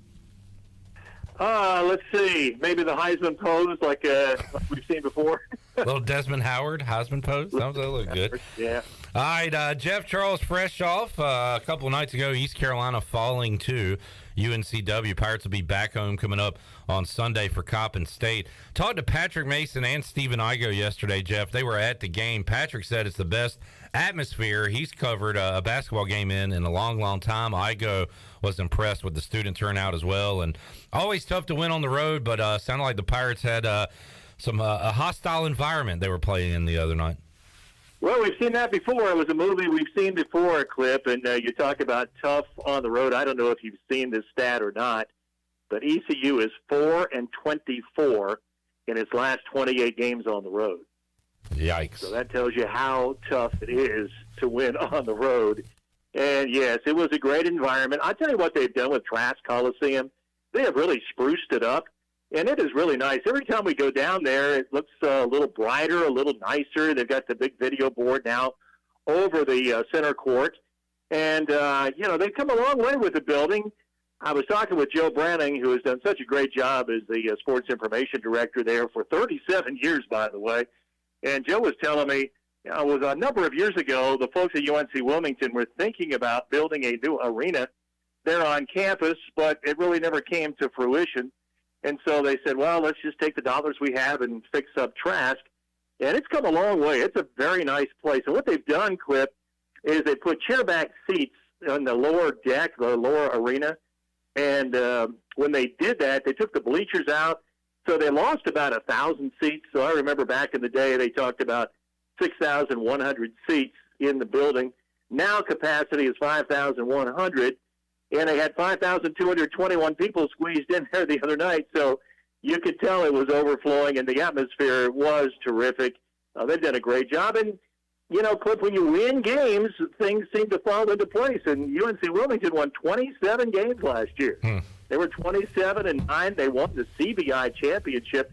I remember watching that game on television. They played Middle Tennessee in the championship game. It was really an exciting game. They beat them in double overtime, 96-90. So here they are coming off a 27-win season, and people are excited about it. They've got some extra bucks now to put into the arena, and so under Takeo Siddle, they've had a lot of success. Jeff Charles joining us, Pit Electric Live Line. Jeff, really enjoyed the broadcast with you and Coach Michael Perry. Can definitely tell that the chemistry has developed between you two, and I wanted to say that. I really enjoyed the listening to you guys the other night. Well, thank you so much. And, yes, Michael deserves a lot of credit because we threw him in the fire last year. He had really never done anything like this. And so we went through some growing pains the first year. But you are exactly right, Clip. And I tell everybody that Michael's doing a terrific job. And this year he's become a lot more comfortable on the air, as you can tell. And you're right, he and I have a lot in common. We both love hoops. So we've got some good banter going on back and forth. And we feel very comfortable with each other. And he's become a really good friend. And so, yeah, I'm really pleased with Michael. He's doing a great job. How do you or Coach Perry or anybody explain, Jeff, Javon Small making all his free throws and the rest of the Pirates going 3 out of 17 at the line? I know there was a game down in Florida, I believe the first game of that tournament, where East Carolina struggled from the free throw line, but saw it again the other night, missing 14 free throws. It was really bad, Cliff. And when you look at the stats at the end of the game, you mentioned all of those guys who were involved, but they were 11 of 25 from the line. That's 44%. I don't know if I've ever seen a game, quite frankly, in which a team shot 44% from the line that had 25 free throw attempts. So it was one of those nights, and, you know, there for a long stretch of the game, UNC Wilmington wasn't making free throws either. So it was one of those kind of games that you've seen and a lot of our listeners have seen before. It was just a ragged kind of game. I mean, the atmosphere was great, and you had all of those fans there were just kind of getting ready to explode on a nice run that their home team would have had, but it really never happened. As I said on the broadcast for the Pirates, it was kind of like a slow death. It wasn't one of those kind of games where a team went on a 18-2 run and then just blew you out of the building, but you know, they would just keep building the lead little by little. And I thought Coach Perry made a really good point. He said UNC Wilmington plays a lot like John Thompson's teams did at Georgetown, especially when they're playing at home. They hack a lot, they hold, and they have a lot of players that they're playing right now in their rotation. They're playing 10 or 11 guys, so they have a lot of fouls to give, and especially playing at home, I think they dare the officials to blow the whistle, and so every shot is contested with a hack or a hold or a push. And that's what happened in the game this past week, and it just tends to slow the game down, and there are fouls called, and guys are going to the free throw line. So there really wasn't much of a flow to the game. Now, in past games between ECU and UNC Wilmington, there have been some great games for the spectators to watch. But this game was a slow-paced game, a lot of free throws, a lot of fouls. It really wasn't one of those kind of games. Jeff Charles joining us, Pit Electric Live Line. Pirates coming off that loss. They'll try to get back to their winning ways coming up Sunday at Coppin State. Juan Dixon bringing his team into town Sunday at 2 o'clock. Jeff will be on the call there. Jeff will be on the call for the Birmingham Bowl coming up December 27th. Jeff, first time we've had a chance to talk since the location, date, time, and matchup came out. So what's your take on the Birmingham Bowl? Pirates and Chanticleers going at it.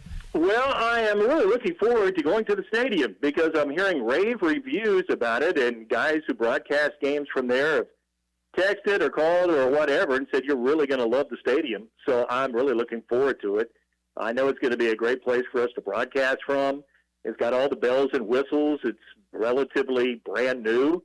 And I think it's in a great location for Pirate fans, being located right downtown. The hotels are there. The restaurants are there. The shopping is there. So I'm excited about seeing the stadium and seeing a new venue. As far as the opponent is concerned, over the years we've talked a lot about, will East Carolina and Coastal Carolina get together sometime on the gridiron, and of course they never have, so we're going to see that matchup.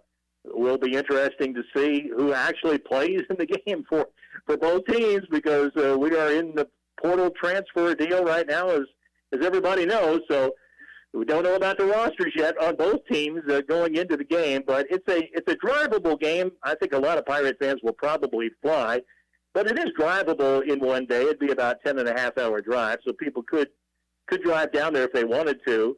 And there are things to do in Birmingham. I've been there so many times, both for football and for basketball. Down through the years, there are some nice restaurants there, and as I mentioned, the hotels are right downtown. So there are a lot of positives, and I think for the Pirates, it's a big game, Cliff, because if they can win this game and go to 8-5, that shows a one-game improvement from last year. It shows a bowl win for these guys, and will certainly prove that Mike Houston's brought this program a long way with an 8-win season and a bowl victory. So there's a lot to play for the Pirates, and the Coastal probably feels the same way, even though their coach left. They're a little bit in flux, and we don't know about the quarterback, McCall, whether or not he's going to play or not. So a lot of storylines in this game, but no answers right now on a lot of things. Yeah, no, I think that's why the line has trended towards East Carolina, Jeff, with the coach out and McCall. I haven't seen anything official one way or the other, but certainly sounds like he may not play in that bowl game. So we'll get some Coastal Carolina folks on the phone next week and start talking more about the Chanticleer's point of view. But East Carolina a favorite right now. And Jeff, you got to think, not that Mike Houston was here 7-8 years ago or any of these current players, but Mike Houston's well aware. He talked about it in his press conference this week after practice. He knows how long it's been since East Carolina's played in a bowl game, won a bowl game. Holt Nailers is very aware of that. Miles Berry, these guys that have been here for so long know that this has been a big bowl drought here for East Carolina. So I got to think they are going to take this thing 100% seriously with these practices they've got leading up to the 27th and certainly on game day in Birmingham. Oh, I would certainly think so. And it does seem like it was a long time ago. The Pirates played down at the Trop in St. Petersburg and beat Ohio U in that game when Coach Ruff was here.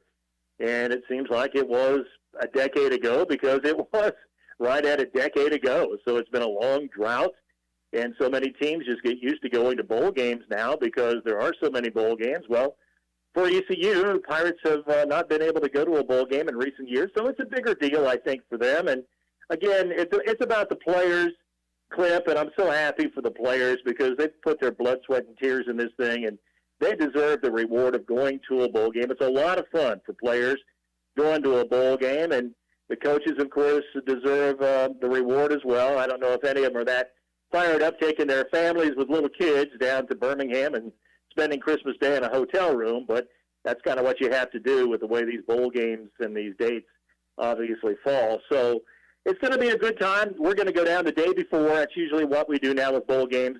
Gives us enough time to get ready for the broadcast. So we'll go down on the 26th. The players and the official party will go down on the 23rd. And then, of course, it's just like a regular season game. The charter will come right back after the game, 6:45 kickoff. So game's hopefully over around 10. And then the charter on the way back, and hopefully folks can get in about midnight or so and as far as the official party is concerned. Jeff Charles joining us. Jeff, do you remember the quarterback for Ohio in that bowl game we won, the last one we won? Do you remember his name? I remember his name. His name was Tettleton. That's it, yeah. I remember it because it was Mickey Tettleton's son. I believe maybe Tyler Tettleton. I remember the last name. But Tettleton, that stood out to me. I'm just with you, Cliff. In fact, I think we even interviewed him on my radio show, as a matter of fact.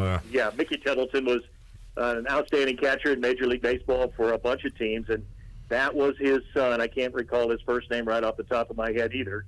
But, yeah, it was Tettleton and Ohio, and Frankie Solich was the head coach there. And then, of course, Coach Solich retired 2 years ago. Tim Albin took over at Ohio, and he's really done a good job with them. They played in the MAC championship game just a week ago. And so, yeah, remember that game pretty well, actually. And I remember there weren't a whole lot of people at the game at the Trop. I don't know what they announced it at, but I doubt if there were more than 8,000 to 10,000 people in there. But it was a good win for the Pirates, and it was a good win for Coach Rudd. Jeff Charles joining us. Jeff, enjoyed the chat as always. We will see him Sunday in Minges Coliseum as East Carolina takes on Coppin State, and we'll talk more with you next week here on Pirate Radio Live. Okay, sounds great. Thanks, Cliff. Thanks, voice. There is Jeff Charles checking in on a Thursday edition of Pirate Radio Live. We will take a timeout, come back, get ready to wrap up hour number 2. Still got Kevin Monroe, Jeff Nadu, and a treasure chest to give away for you here on a Thursday edition of Pirate Radio Live. We are back with you after this.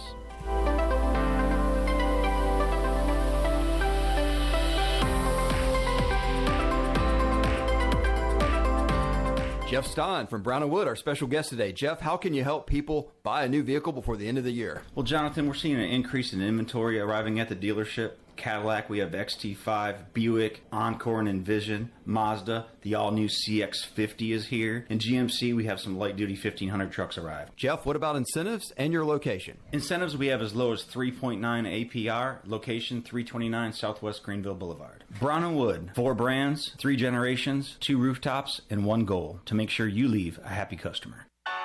Flight by Yingling. It's the next generation of light beer. For those who don't follow trends, but craft them. Flight by Yingling is 12 ounces of uncompromised refreshment from America's oldest brewery. With only 2.6 grams of carbs and 95 calories, this is premium refreshment 6 generations in the making. Don't just raise a glass, raise the bar. Flight by Yingling. Available wherever beer is sold. DG Yingling and Son Incorporated, Pottsville, Pennsylvania. Please enjoy responsibly. Familia on Fire Tower Road in Winterville has a brand new updated menu. Open from 4 to 9 Tuesday through Saturday and 11 to 9 on Sundays. Familia has a variety of pizza combinations and classic Italian dishes that are sure to tackle your taste buds. Enjoy Thirsty Thursdays with $3 drafts with several local brews on tap. And who doesn't love brunch? Familia has Sunday brunch from 11 to 2. Follow Familia on social media for their pizza of the week for just $12. Visit online at familianc.com. Familia, that's Italian for family. Love is never having to say you're sorry for your internet. Because with MetroNet, you get fast, reliable, 100% fiber speeds you'll love with unlimited data so you can stream, study, surf, and game on all your devices simultaneously. No lag times or buffering. MetroNet offers student deals. Get 100 megabit internet for just $39.95 a month. Switch to MetroNet today at metronet.com/switch. MetroNet. Love your internet. Hi, I'm Annalie Newhoff. And I'm Rob Campbell. And we are with CopyPro. We have been locally owned and operated here in Eastern North Carolina for almost 50 years. CopyPro is the leader in office technology. Does your business struggle with keeping printing costs low or producing professional documents? Here at CopyPro, total customer satisfaction is our #1 priority. We have a variety of solutions to help reduce your printing expenses and make your business more productive. Call us today at 1-800-682-6558 or online at copypro.net. CopyPro, we are the professional office systems people. It's bow time. You've probably heard folks say, don't call it a comeback. But at Bojangles, we don't like to beat around the bush. So when the sizzling, savory pork chop griller's back in all its tender, marinated chili lime glory, and you can get a pork chop griller combo for just $4.59, go ahead, call it a comeback. Get a legendary pork chop griller combo for just $4.59, only at Bojangles. It's bow time. The convenience of Pitt Greenville Airport is waiting just outside your front door. Service is back, so you're connected to destinations worldwide through flights from American Airlines. Plan your next trip. Book your flights today at flypgv.com or aa.com. Avoid the long check-in lines and congestion at the big airports and fly local at PGV. Fast, convenient, and close to home, PGV has American airline flights perfect for your next trip. Book today at aa.com. PGV, where the pirates fly. Hey Pirate Nation, Lindsay Gray here with Carolina Caliber. In 1960, my granddaddy started his firearm business right here in Eastern NC. Still family owned and operated, we have the area's largest selection for outdoor shooting sports and accessories and are one of the nation's top firearm dealers. At Carolina Caliber, we have everything you need from hunting, home defense, and personal protection, including a wide variety for ladies and youth. We buy, sell, and trade. It's a time-honored tradition. Visit us at Carolina Caliber on Fire Tower Road in Winterville. This is Coach Blake Carroll, defensive coordinator for East Carolina football, and you're listening to Pirate Radio, the voice of the Pirate Nation.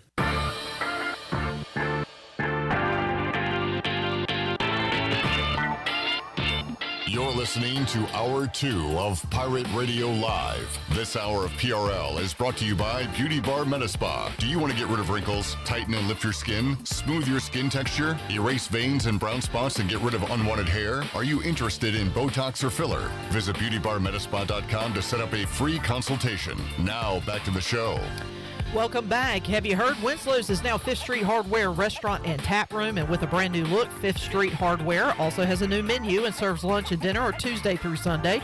Plus, they have brunch starting at 10:30 on Saturdays and Sundays.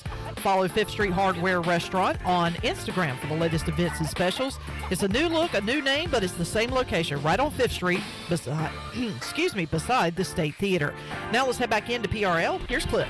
Back with you, Pirate Radio Live. Man, could you imagine Jeff Charles getting in the end zone, hitting the Heisman pose? What a sight that would be. That would be pretty cool. Chandler, if the NBA playoffs started today, who would be the 1 seed in the Western Conference? Go. Who would be the first seed? Would it be the Milwaukee Bucks? Well, they're in the East. They're in the East. Dang. The West. It will be the... The answer to this question is a team Warriors. That is probably east of Milwaukee. Philadelphia 76ers. No, in the Western Conference. I don't know. I don't have a map in front of me, but the New Orleans Pelicans. Wow. The Todd Graffaninis would be the number 1 seed. Just saw that. Zion and Ingram and McCollum and crew playing good. That is news to me because I have not followed any NBA this year because the Hornets stink. Well, John Morant had messed around and got a triple-double last night. All right, Ice Cube. I hear you. For the Grizzlies, and Zion dropped 29 last night for the Pelicans. Shirley Rhodes keeping up with the NBA. Well, I had to do the sports breaks this morning, so I had to do a little digging for the NBA scores. Only 3 games tonight on the Buccaneer Music Hall scoreboard, presented by the Buck. Clippers at Heat, Rockets at Spurs, Nuggets at Blazers. Looking at the NFL tonight, it'll be Raiders and Rams. And I heard on Pick Central earlier today there was a chance that Baker Mayfield could start. Ooh. Yeah, Sean McVay said he wasn't sure if he was going to start or not. Wow. But there is a possibility. And so he is active. It depends on, I guess, John Walford's health. Yes. That and because he sent over the playbook and everything so that he could study it on the flight over. So, that game actually is going to be right here on Pirate Radio. That it will. Raiders at Rams coming up tonight. I got to imagine there's going to be a lot of black in that stadium. Silver and black, to be exact, with all the Raiders fans What invading. do they call their crazy section? The glory hole? You know that's not what it's called, but you just wanted to hear Jerry Jones, so go ahead and play it. Glory hole? Go ahead and hit it. And there it was. What was it, Jerry? It was glory. Right. I can't tell you how many times in my life I've been to Oakland. when I have had it handed to me And in a Vegas. lot of different ways, but I went back to work, got up on Monday morning, and there it was, glory hole, right there in the middle of it. Resiliency. The black hole, I believe, is what you were looking for there, Chandler. Black hole. So that's going on tonight. College bet. Go ahead. I was going to say I remember Scotty Montgomery saying that he wanted to make like the student section here at ECU like the black hole for the Raiders. He did for one lovely September Saturday when the Pirates knocked off NC State. That was about it. And that's it. And that's all, folks. Shirley, what 90s rock band sang Black Hole Sun? Oh, that would be Soundgarden. You are correct. Well done, Shirley Rhodes. With one of the trippiest videos you will ever see on, well, when MTV used to play Shirley, videos. I just remember those creepy, like they'd smile and they'd get really big. Yes. That was a creepy video. Shirley, that was a disturbing video. Yes. Shirley, have you ever thought about changing your name? To what? To Axel. Just the smile on your face when you said that, like you were like really proud of yourself. You do know that, like, you know. It's Rose. Okay, all right. It's Axel But Rose, just- but it sounds similar. But Axel Rhodes. Yeah. Oh, boy. Answer his question, Shirley. Have you thought about it? No, never thought about it. Damn it. I've never thought about changing my name to Temple. I've never thought about Dusty? Dusty. None of that. None of that. Shirley None Temple. of that. Have you ever thought about changing your name to Country? No. And Country by the way, Roads? can you give me a ride home? Can you take me home? Take me home? Country Roads? Not to West Virginia. Hey, can you take me home, Country Roads? No. All right. Good stuff, Chandler. Ever heard of Pat and Charlie? This sounds like a joke. What is that? Your left foot and your right foot. Ah. Pat and Charlie can take you home. This country road ain't. Do you have any more liners, Chandler? No. All right. Top 25 action tonight. Rutgers at Ohio State and Iowa State is at Iowa in college hoops. So that is what's going on tonight on the Buccaneer Music Hall scoreboard presented by the Buck. The Buck. Anybody else get sad when there's like no college football on Thursday night? Like it's all over? I do. Sorry. My problem is I can't, I can't necessarily say that I get sad. Now, Sundays, yes. Like on the weekends, I get kind of bummed when there's no football on weekends. So, But, like once the NFL ends? Yeah. Yeah, we still have that. So that's great. Yeah. And starting next week, triple header Saturday in the NFL. I'm loving that. So you'll have games Saturday and Sunday. Exactly. This Saturday, it's Army-Navy. Yes, and by the way, Army-Navy game can be heard right here on Pirate Radio, 2 o'clock Saturday afternoon. 2 o'clock. Check it out. No, what I was going to say is those Monday night games and the Thursday night game, it's hard for me to stay up because I tend to go to bed fairly early. And so I just They call you fairly early Shirley, don't they? You've been dying for that joke, haven't you? I don't know. You just came for to the me. last 2 seconds, yeah. Yeah. No, but I don't stay up very late. So Saturdays and Sundays are my days to watch football. And I do get sad when they're not on the weekends. Why is Joanna Man trending on Twitter? I don't know. Pull it up and find out. Oh. Oh no! My God! Hold on, it's twinding. It's twinding over here. Let's Hold take on. a break. Yeah, Take a let's break. What is Joanna Man? The actor in that movie was from North Carolina. Is that right? I'll have to Google it up. Oh no! Yeah, we'll move on from that. Yeah, we can't talk about that. Nope, we'll move on. Let's see. Miguel Nunez. What was the connection? No, he's from New York. What was the North Carolina connection with Joanna Man? Was there another actor in there that maybe was from North Carolina? The movie was filmed in Charlotte, North Carolina, at the Charlotte Coliseum and the Independence Arena. I think that's what I was thinking of. Yeah. I knew that there was makes a sense. North Carolina connection. Oh, he played for the Charlotte Banshees of the WUBA. That's right. How about that?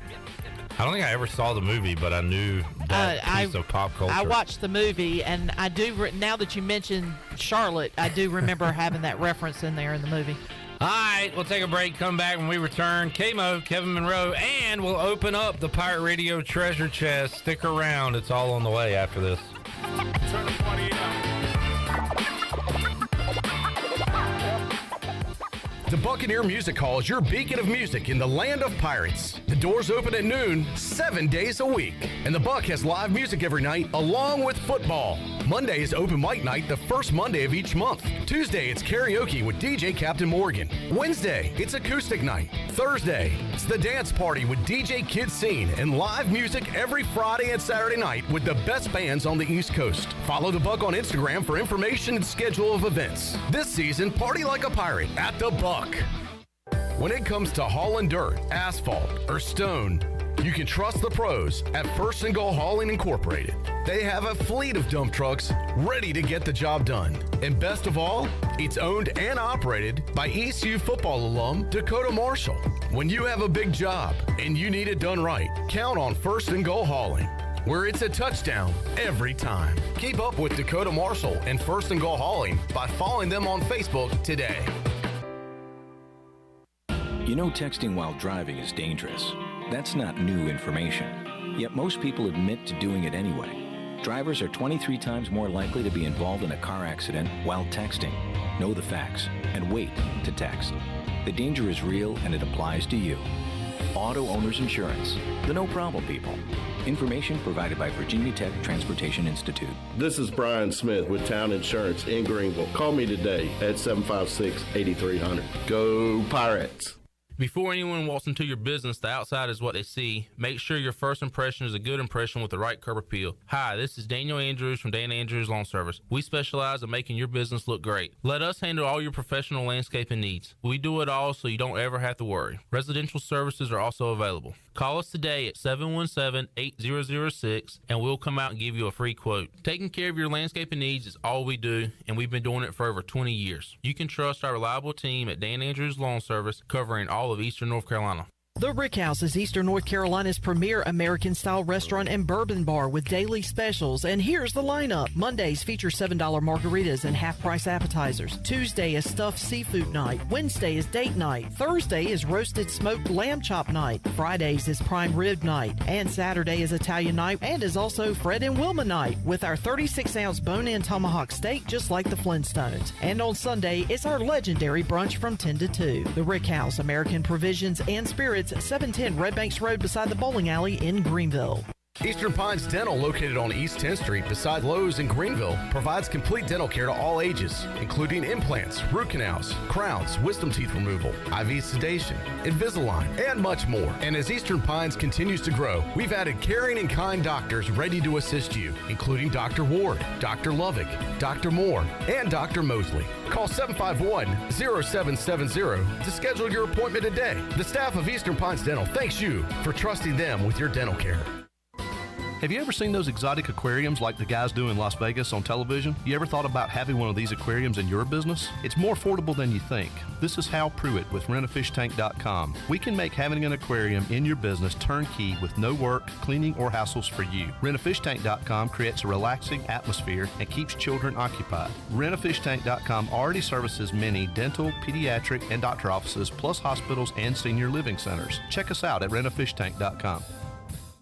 Do you need custom t-shirts, apparel, or promotional items for your business, organization, or event? Keep it local. Print it local with University Sportswear. University Sportswear ENC.com is your one-stop shop for all promotional products for your business. With over 1 million items to shop from, University Sportswear ENC.com offers high-quality products at prices to fit any budget. Visit University Sportswear ENC.com for contact information and to get shopping. University Sportswear ENC.com, the official sportswear provider of Pirate Radio.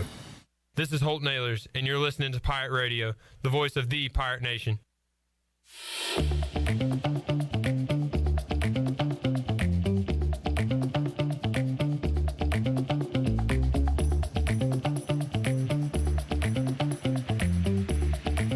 You're listening to Hour 3 of Pirate Radio Live. This hour of PRL is brought to you by Bud Light, reminding Pirate fans to stay in the game and drink responsibly. Bud Light, the official beer of the ECU Pirates, and proudly distributed by Carolina Eagle Distributing since 1989. Now, back to the show. Welcome back. Brown & Wood is your home of the best selection of GMC, Cadillac, Buick, and Mazda in Eastern North Carolina since 1937. You can shop their entire inventory online at brownandwoodauto.com, or you can visit them on Greenville Boulevard. Brown & Wood, Greenville's #1 dealership and the home of the lifetime powertrain warranty.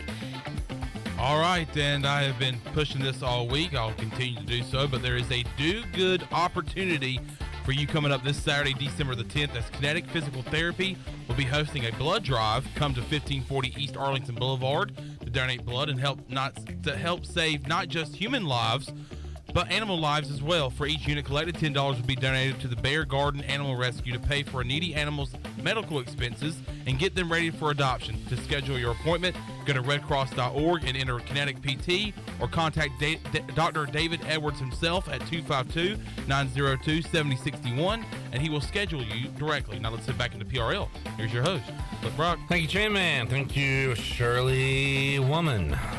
Clip Rock here with you inside the Pirate Radio studios. All right, coming up this hour, we'll talk to Kevin Monroe a little bit. Also, at the end of this segment, we're going to open up the Pirate Radio treasure chest for the second time today and for the fourth time this holiday season. But right now, we'll head out to the Pit Electric Live Line, talk ECU and more with the big man on campus, Jeff Nadu from Barstool Sports. He joins us here on the Pit Electric Live Line. Big man, how you doing today? Very good. How are you, Cliff? Doing great, and looking forward to some. We got some NFL tonight, some college hoops, and we'll talk about East Carolina and Coastal Carolina as well. But big man, I'm looking forward to checking you out on the Dozen tonight, Barstool's trivia show, and good performance the first time your team played a few weeks ago. Looking forward to seeing you again tonight, and I believe I saw that's dropping at 6:00 on YouTube. Yeah, I think it's either 6 or 7, but yeah, make sure you check it out. The Dozen's always a fun competition. It's kind of something we can all do as employees and kind of create teams and stuff. So yeah, it was a good match.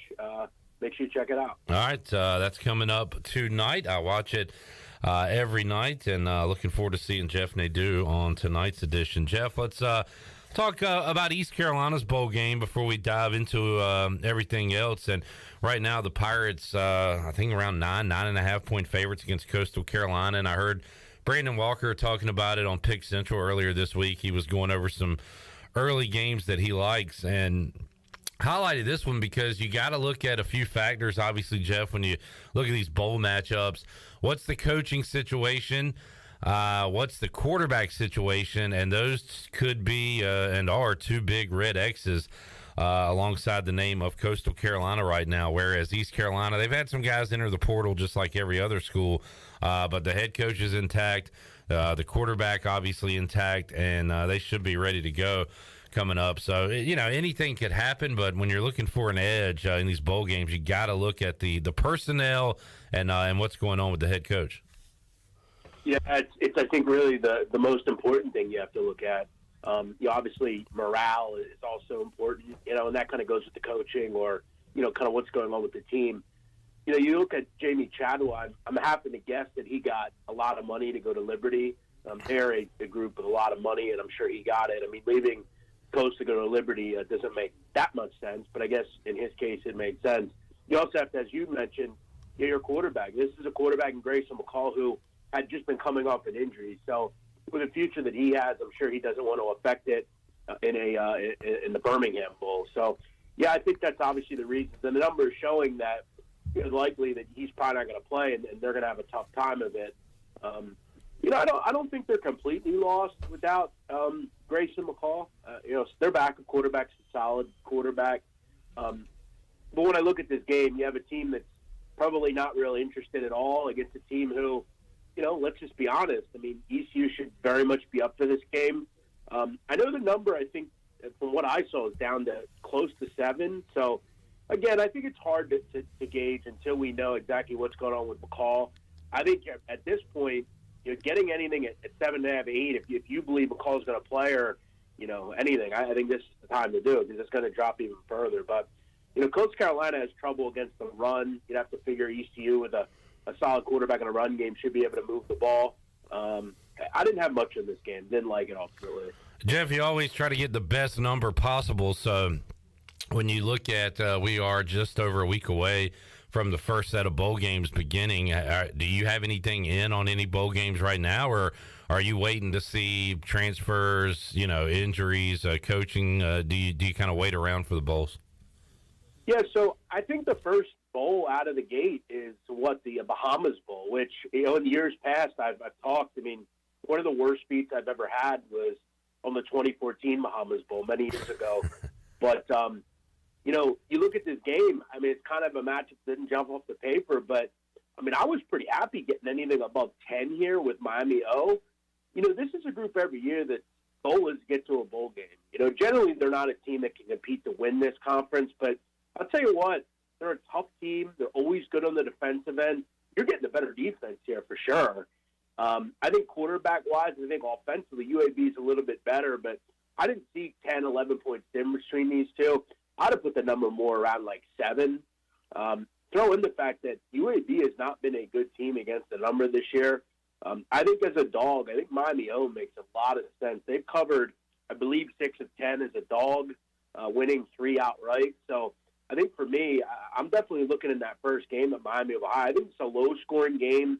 It's probably first to 24 wins.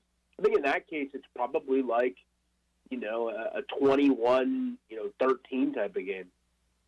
Jeff Nadu joining us on the Pit Electric Live line. Nadu from Barstool Sports, big man on betting, sit-down podcast, and also you can see him on The Dozen coming up tonight. Jeff, when you look at the playoff, and it is set with TCU getting in despite their loss, your Ohio State does jump in with USC losing, and then, of course, Michigan and Georgia both taking care of business. So you've got your 4 there. How about the numbers in those games? Anything jump out at you? Yeah, I played over in TCU and Michigan. This is a bet I've made pretty much all year. I think when you're listing Michigan games in the 50s, I think you have to always look at playing the over. I mean, this is a team in Michigan who can really score the football. I mean, they're going to probably push 40 in this game. TCU, regardless of what you want to say, is not a good defensive team. They're going to struggle in this one. I've also noticed that any team with a decent passing pulse can move the ball against Michigan. We saw Purdue was able to do that. I didn't understand that number at all in that final game. I think this number to me should be closer to 65. Michigan's a good defensive team, but remember, this is one of the better offenses in the country that really is never out of the game and has had no trouble in their own right putting up over 40 points a game this year. They're also a team that gave up over 25 a game. So for me, when I look at TCU, I'm always going to have some interest in betting the over, especially with the Michigan team, who I just feel like has continued to have numbers that are too low. Jeff Nadu joining us. Jeff, how about Army-Navy this weekend before we move on from college football? Any interest in the I know you like the service academies playing against non-service academies team, but how about when they match up together? Yeah, this is interesting. So I thought a lot of the public would be on Army here. It's actually been a different case. Sharps have been on Navy. Looks like the public is on Navy also. Mostly Sharp, though. 94% of the actual money is being bet on the Naval Academy, and popped this number up from 1.5 to 2.5. I think there's still some wiggle room here.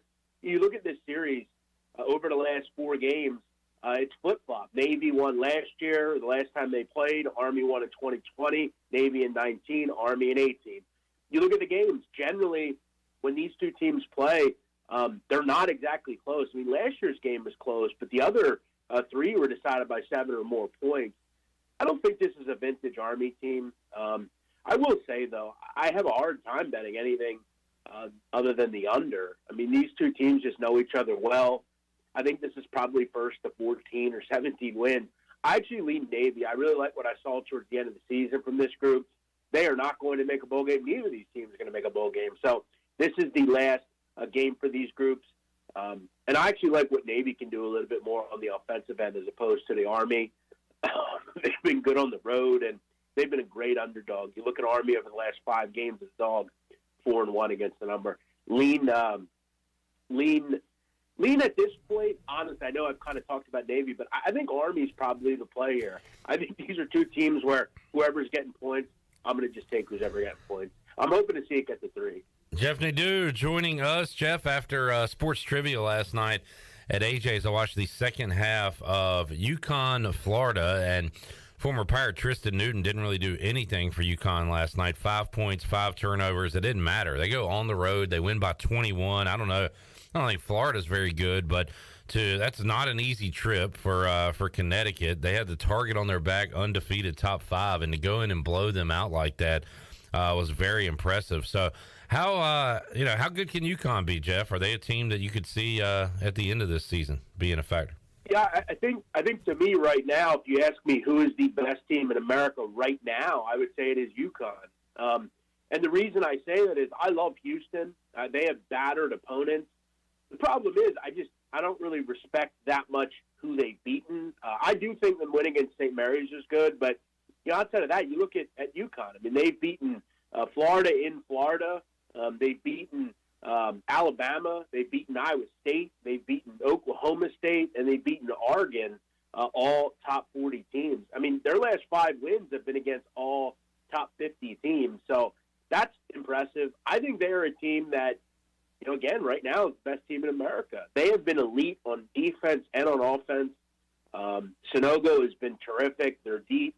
They don't need, a star to kill it every game. You mentioned last night, I mean, Newton wasn't that effective, and they still were able to win by 20. This is a dangerous basketball team because they take a lot of good shots. They don't let you take a lot of good shots. They rebound the ball at a high level. They turn you over. They make things difficult. Dan Hurley has done an elite job. This is impressive stuff. And I'll tell you again, I mean, outside of Creighton, this is not a good Big East. This is a national title contender. This is the best team they've had probably since what was that, 2011 when they won the NCAA tournament? Yeah. I mean, it was 2013. This is a really good team, whatever that was. Very good. I'm a big Dan Hurley fan and enjoy watching those guys play. They get after it. Coming up tonight, just 2 games involving top 25 teams. Rutgers is at number 25, Ohio State. Iowa against Iowa State, and that one in Iowa City, and Iowa State is the ranked team in that matchup. Iowa coming off a loss to Duke earlier this week. So anything tonight on the college slate, Jeff, you're looking at? Yeah, I mean, when you look at this Iowa State matchup, obviously a big-time rivalry.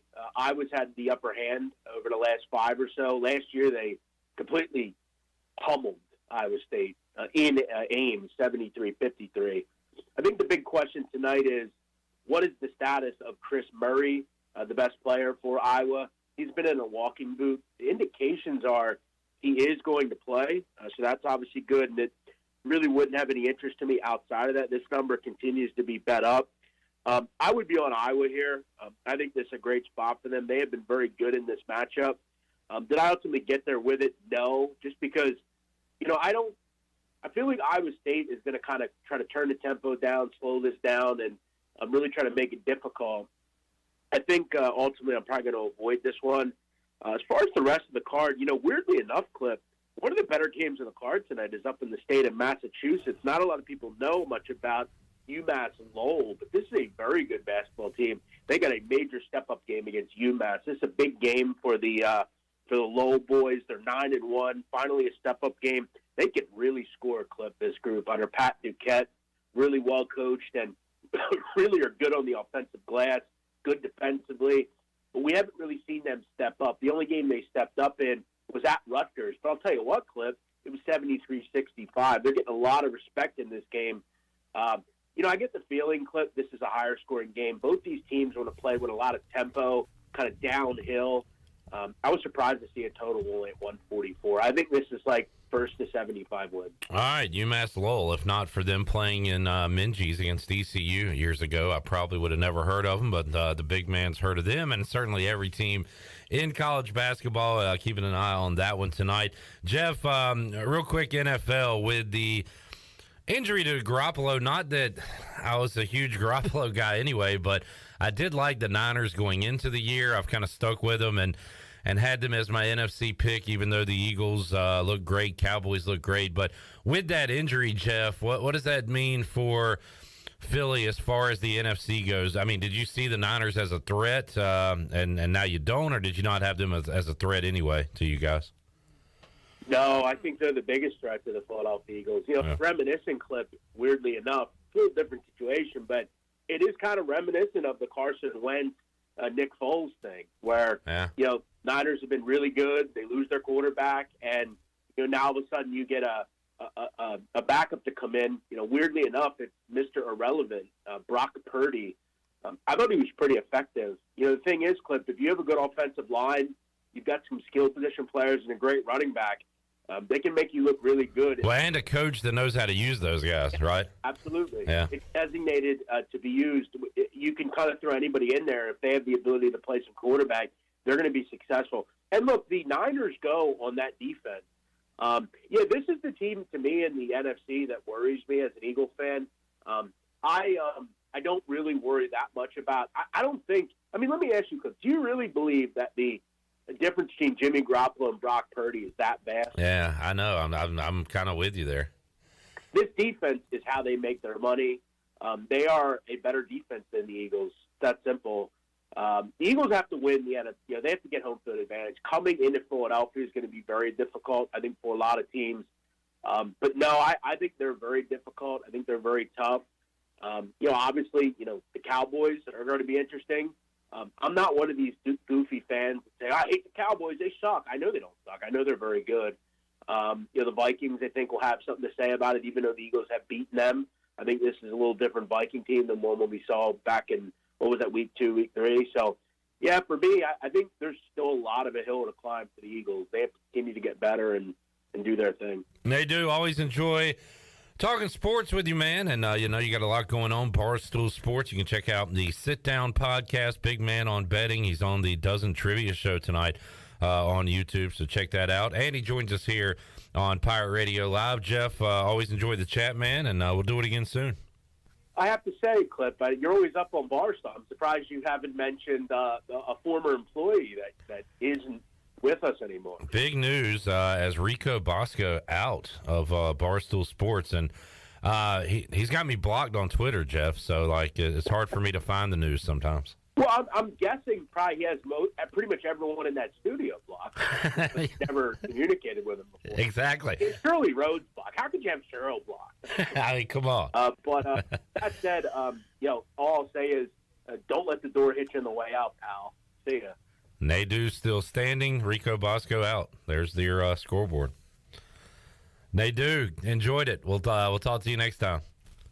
Sounds great. See you, Cliff. BMOC, Jeff Nadu. We'll talk to him the next couple of weeks and get some more bowl picks from the big man. By the way, not blocked by Rico. I'm shocked to hear that because I know some of you listening might know some of the Barstool world, some don't. For whatever reason, Rico Bosco, which is not his real name is Terry, and his character name is Rico. But he and Nadu have a legit blood feud, and the Rico dude is leaving Barstool. Jeff Nadu is there, so big man's doing a victory lap right now. And but this guy, this Rico Terry guy, if you like a tweet by Jeff Nadu, which is why I'm shocked you're not blocked, Shirley. Because I've actually directly commented on y'all stuff have interacted with each other. Yeah, we've interacted with each other. I've never sent Rico a message of anything, and I'm blocked. I've been blocked for a long time. So wow. I don't know. It's a weird. It's like a whole different universe. A universe that doesn't really matter in the grand scheme of things. Some things matter, some things don't. Mm-hmm. But we still. It's somewhat it's still entertaining. Part of your life. Yeah, it's all entertainment. But this is like a whole subculture, sub-universe, this Barstool stuff. And there's a whole world out there that, again, doesn't matter at all. But it is very entertaining to follow. Mm-hmm. And glad Nadu is on board with us. All right, let's do that. All right, 317-1250. Patrick Brown was the winner a couple hours ago. Who will be our next winner? It could be you if you are caller 12 right now. 317-1250, caller 12. We will put you on hold. We'll talk to you. We'll ask you some questions, and we'll give you an awesome prize out of the 2022 Treasure Chest when we return on Pirate Radio Live. Back with you after this.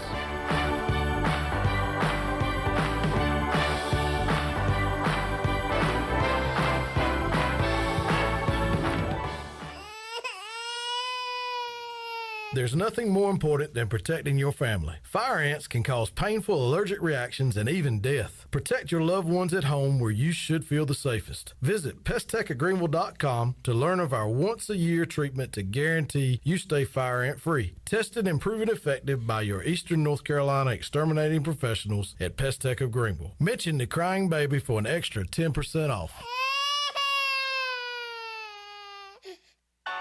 Flight by Yingling is the next generation of light beer. For those who don't follow trends, but craft them. Flight by Yingling is 12 ounces of uncompromised refreshment from America's oldest brewery. With only 2.6 grams of carbs and 95 calories, this is premium refreshment 6 generations in the making. Don't just raise a glass, raise the bar. Flight by Yingling. Available wherever beer is sold. DG Yingling and Son Incorporated, Pottsville, Pennsylvania. Please enjoy responsibly.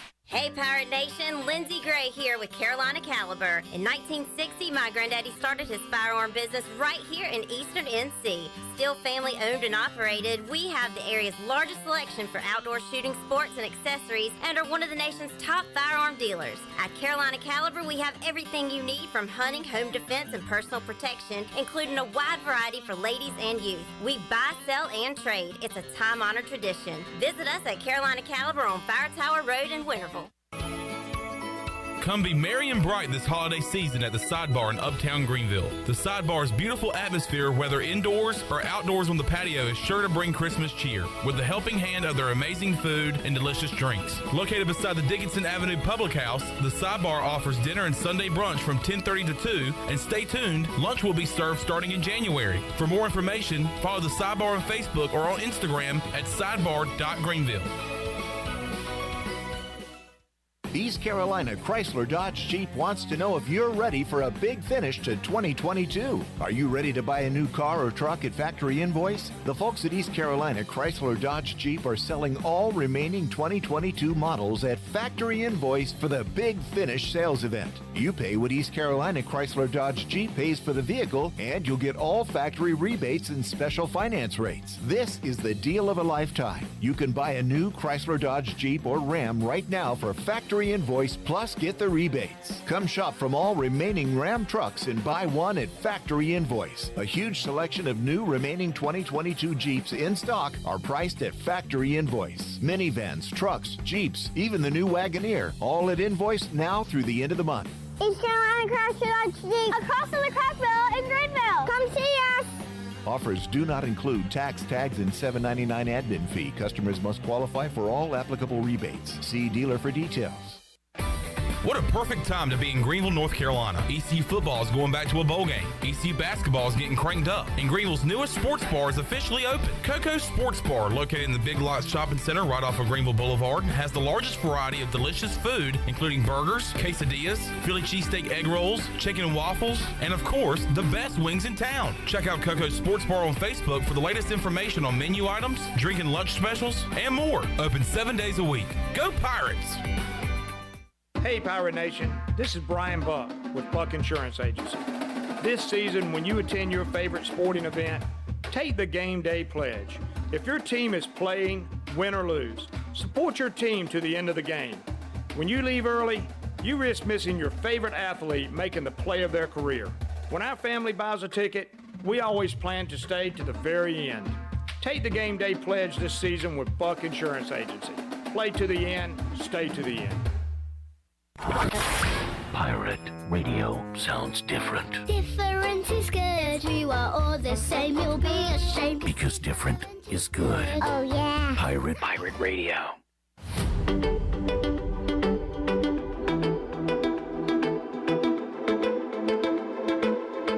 You're listening to Hour 3 of Pirate Radio Live. This hour of PRL is brought to you by Bud Light, reminding Pirate fans to stay in the game and drink responsibly.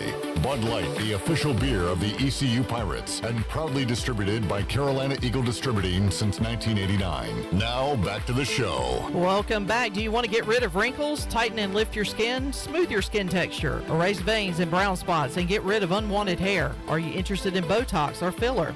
Contact the licensed professionals at Beauty Bar Medi Spa on Red Banks Road in Greenville Free consultations are available by calling 752-1406 or visiting beautybarmedispa.com. Enjoy your visit. Love your transformation. Now let's head back into PRL. Here's Clip. Shirley, would you say you're in the holiday mood? Yeah. I mean, I'm not like overly festive. I usually start getting that way about midway through the month. So probably by this weekend, I'll start getting really, really festive. All right. Are you in the holiday moody? Oh.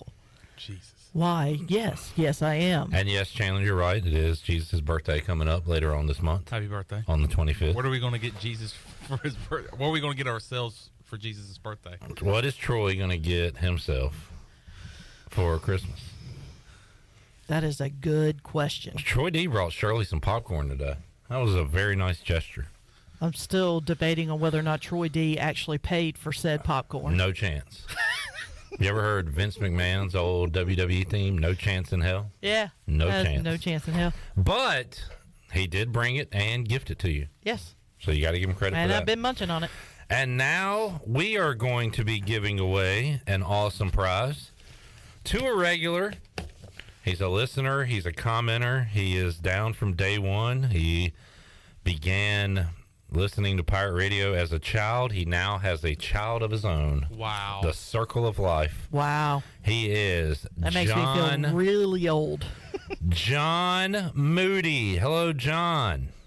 Clipper. Congratulations. The moodster. How many times, John, how many times have you won a prize out of the treasure chest? One time. Wow. Only one A time? one-time winner. When was that, John? I've only gotten the phone to ring twice. That's nuts. But today is your lucky day. Did you win? When did you win last? It was a $100 gift card to a car wash. All right, nice. Keep that car nice and clean. Good deal. Well, John, what you up to today? Another day on ECU grounds in the books. Yes, sir. Cutting up leaves. Yeah, how does the when the seasons change, when the weather changes, like how's your job different from say, the tail end of baseball season when we start to get into May to like what you're doing in November, December? Now it's all about just raking up leaves and picking up leaves, mowing leaves. I mean, that's all we do now. You're the leaves guy. Just the leaf guy. All right. Everything else gets put on the back burner. Understood. All right, I've got a question for John. Shirley, Chandler, do you have your questions ready for John Boy? Yes. Okay, Chandler, fire away. John, first of all, congratulations. And my question is, out of all the duties that you have on ECU grounds crew, on the ECU campus grounds crew, what is your most favorite thing to do? Is it to cut grass? Is it to trim the shrubs?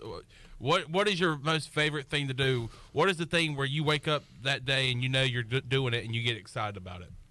What is that job? That's a good question. I would probably say mowing. That's one of my favorite things to do. John, this is not my question. This is a follow-up to Chandler's question because I've mowed a lot of grass in my day. Used to have the old classic yellow Walkman back in the day, listening to music, and I've upgraded to a phone and headphones and everything since then. But do you listen to anything when you mow, or are you alone with your own thoughts? I've got to have something on. Yeah. I can't be alone with my own thoughts. I always have pretty much usually pirate radio on, and that's not just blowing smoke. That's usually legit. I'm listening to the encore from 7 to 10, and then pick y'all guys up at 3. But definitely got to have either pirate radio on or just some music going. Yeah, understood. When you're alone with your own thoughts, it could be a scary place. Dang scary. That was scary. A little scary. That was a lot scary. All right, Chandler. What was I going to ask? You've already asked your question. I know, but I was going to doubling down. No, question. Never mind. Shirley, I forgot. John, once you finish this phone call and you have walked away with a fabulous prize from our holiday treasure chest, what will be your tweet to Chad since he could not get in? That's a good question. Yeah. A little celebration lap. Yeah, maybe like have to find like an in-your-face gift and just post that. Okay. I will look forward to that. Good call. I remember what I was going to ask. So, John, you said that mowing was probably one of your favorite activities on ECU campus grounds crew. Do y'all do the y'all have the stand-up mowers, don't you? We do that. We have the stand-on mowers, and that's the mower that I run. See, I've seen you on Fifth Street cutting some grass on that thing. That looks like fun. It is. It is. You've got to get off of it every now and then just to kind of like give your knees and your back a break and like maybe sit down for a second, because once you're standing like that, kind of like a proper stand-up stance for hours on end, things tend to lock up sometimes. Yeah, I could see that. John, my question, you have seen a lot of Pirate games, seen a lot of Pirate wins, a lot of Pirate defeats. If you could reverse course, if you could change the outcome of one ECU athletics event all time, which athletics event would you turn into a W from an L? So I've got to go with the first thing that pops into my mind. I'm not going to think on it. The first game that popped into my mind was 2008 at NC State. Pirates are 3-0, looking to get to 4-0, top 15 in the country. Man, that's a good one, because you win that one. I think you play at home against Houston the next week, right? Yep. Man, that's a good call. I thought he was going to go to the UCF game, the nil down. But I agree with John. I think a lot more stakes in that. I mean, we were thinking like we got something going here. We got, at that point the stakes were much higher in that state game than that UCF game. I tell you, and my wife just reminded me of another good one. The Florida 2015 game down at the Swamp. That was another heartbreaker. We got Blake Kemp with an open Zay Jones. Just slipped out of his hand. And just like the wind did, the ball slipped out of his grasp. When you throw a football, it's supposed to go forward, and for some reason, when he went to throw it, it went backwards. And it is heartbreaking to like look at that play develop and see Zay cut out and he's open. That's tough. All right, John, enough talking about losses. Let's talk about wins. We got a lot of prizes here. And do you anything in particular you want out of the chest this year?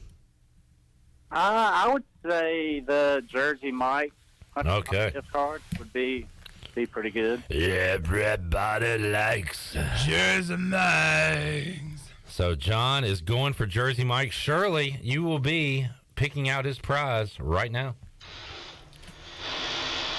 All righty, let's see what we got. The Moodster, the Mood Man. What will he be winning today? Well, John, hope you're hungry, because you just won a $100 gift card from Wings Over Greenville. Man. Man, oh man.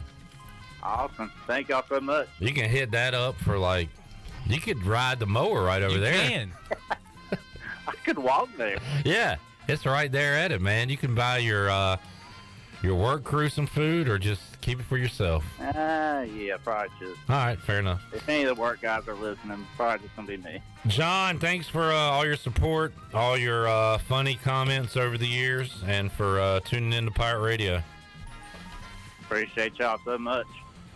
John Moody. John Moody, baby. Picking up the win today. We got What an awesome win. The Moodster. Wings Over Greenville. They deliver. Man, Ryan brought by some on Friday. Some And tenders, some traditional wings. Love the garlic parm tater tots. They still have, of course, the garlic parm fries. All those I try. He brought the traditional wings, like I said. He brought some boneless wings as well. But he brought the traditional wings, lemon pepper. Oh my gosh! Get out of here! Get out of here! Yeah, the lemon pepper ones are really good. Get out of here! Yep. Oh my gosh, they were so good. Awesome stuff. Congratulations, John Moody. We'll open up the Pirate Radio treasure chest once again on Friday. Shirley, we're short on time. Yeah. And you read my mind. So let's go to the Pit Electric Live line and welcome in Kevin Monroe joining us on the program. Kevin, how you doing, man? I'm doing good. I'm getting excited about doing my first road game of the season. Okay, so you will be there in Birmingham when East Carolina faces Coastal Carolina. We've got the date, we've got the location, and the opponent. So let's start. Let's hit them all with you, Kevin. How about the date, first of all, December 27th? Yeah, I mean, it's fine. I think that, that's kind of bowl season, kind of hitting right there in the middle between like December 18th, 19th through obviously, early January is when things get cranked off. And I'm fine with playing just after Christmas. It's better than, I think, when we played in the Hawaii Bowl several years ago. We were, in the hotel on like Christmas Day or something, so it's kind of rough. So this is better. You get to spend Christmas with your family and then ship off for the game. How about Birmingham? Seeing a lot of reaction to that. We've had some former players on this week that have played there that aren't thrilled about it. But, what about Birmingham in December? I had the luxury of playing in the inaugural Mobile Bowl. Didn't get a chance to play in Birmingham, but obviously I had the luxury of broadcasting a game there. So I don't know. I mean, played in the stadium before. It's one of those environments where there probably won't be a whole lot of fans. Hopefully the Pirates can bring a good contingency down there. The city is fine. It's in a decent area, not too far from Atlanta. There's a pretty solid population down in Birmingham. There'll be plenty of things for the kids to do if they allow them to see the sights. But I'm neither here nor there on it. You go wherever the bowl game is and you show up ready to play. And the matchup, Kevin, it'll be a date with Coastal Carolina and a team we have not seen from, but are pretty close to regionally. So how about the matchup aspect of it? Yeah, I mean, this is not the Coastal from the last couple of years. They are a good team, a very good team at 9-3, but they're giving up 30 points a game. They've had a lot more battles than they have blowouts. So I expect to see this be a competitive game. Coastal a couple of years ago was lighting everybody up, and they were a scary opponent. Not that they're not scary now, but it's a different Coastal team. So I like the matchup. I like the regionality of it, I guess. I expect to see a good fan base from them down there, and I expect the Pirates to travel well. And they're an up-and-coming program who's kind of lit it up over the last few years. So I expect them to show well. Kevin, we all know the numbers at this point. East Carolina, of course, bowl eligible last year, didn't play in the game, but went to Birmingham in 2015, have not won a bowl game in 8 years, 2014. It has been a long time. So that is the focus right now of Mike Houston, certainly guys like Holden Ahlers, Miles Berry playing in their last game.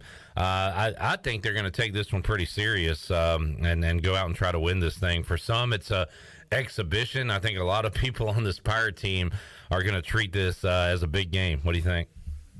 Oh, there's no doubt. I mean, bowl games they're important. I mean, they're important at East Carolina. You may go to Clemson or Alabama or Georgia, and if you're not in the national championship game, you may not care what bowl game you're in. You may not take it serious. But at East Carolina, they don't come easily. I mentioned in the past that in 1996 we went 8-3 and didn't even get a bowl bid.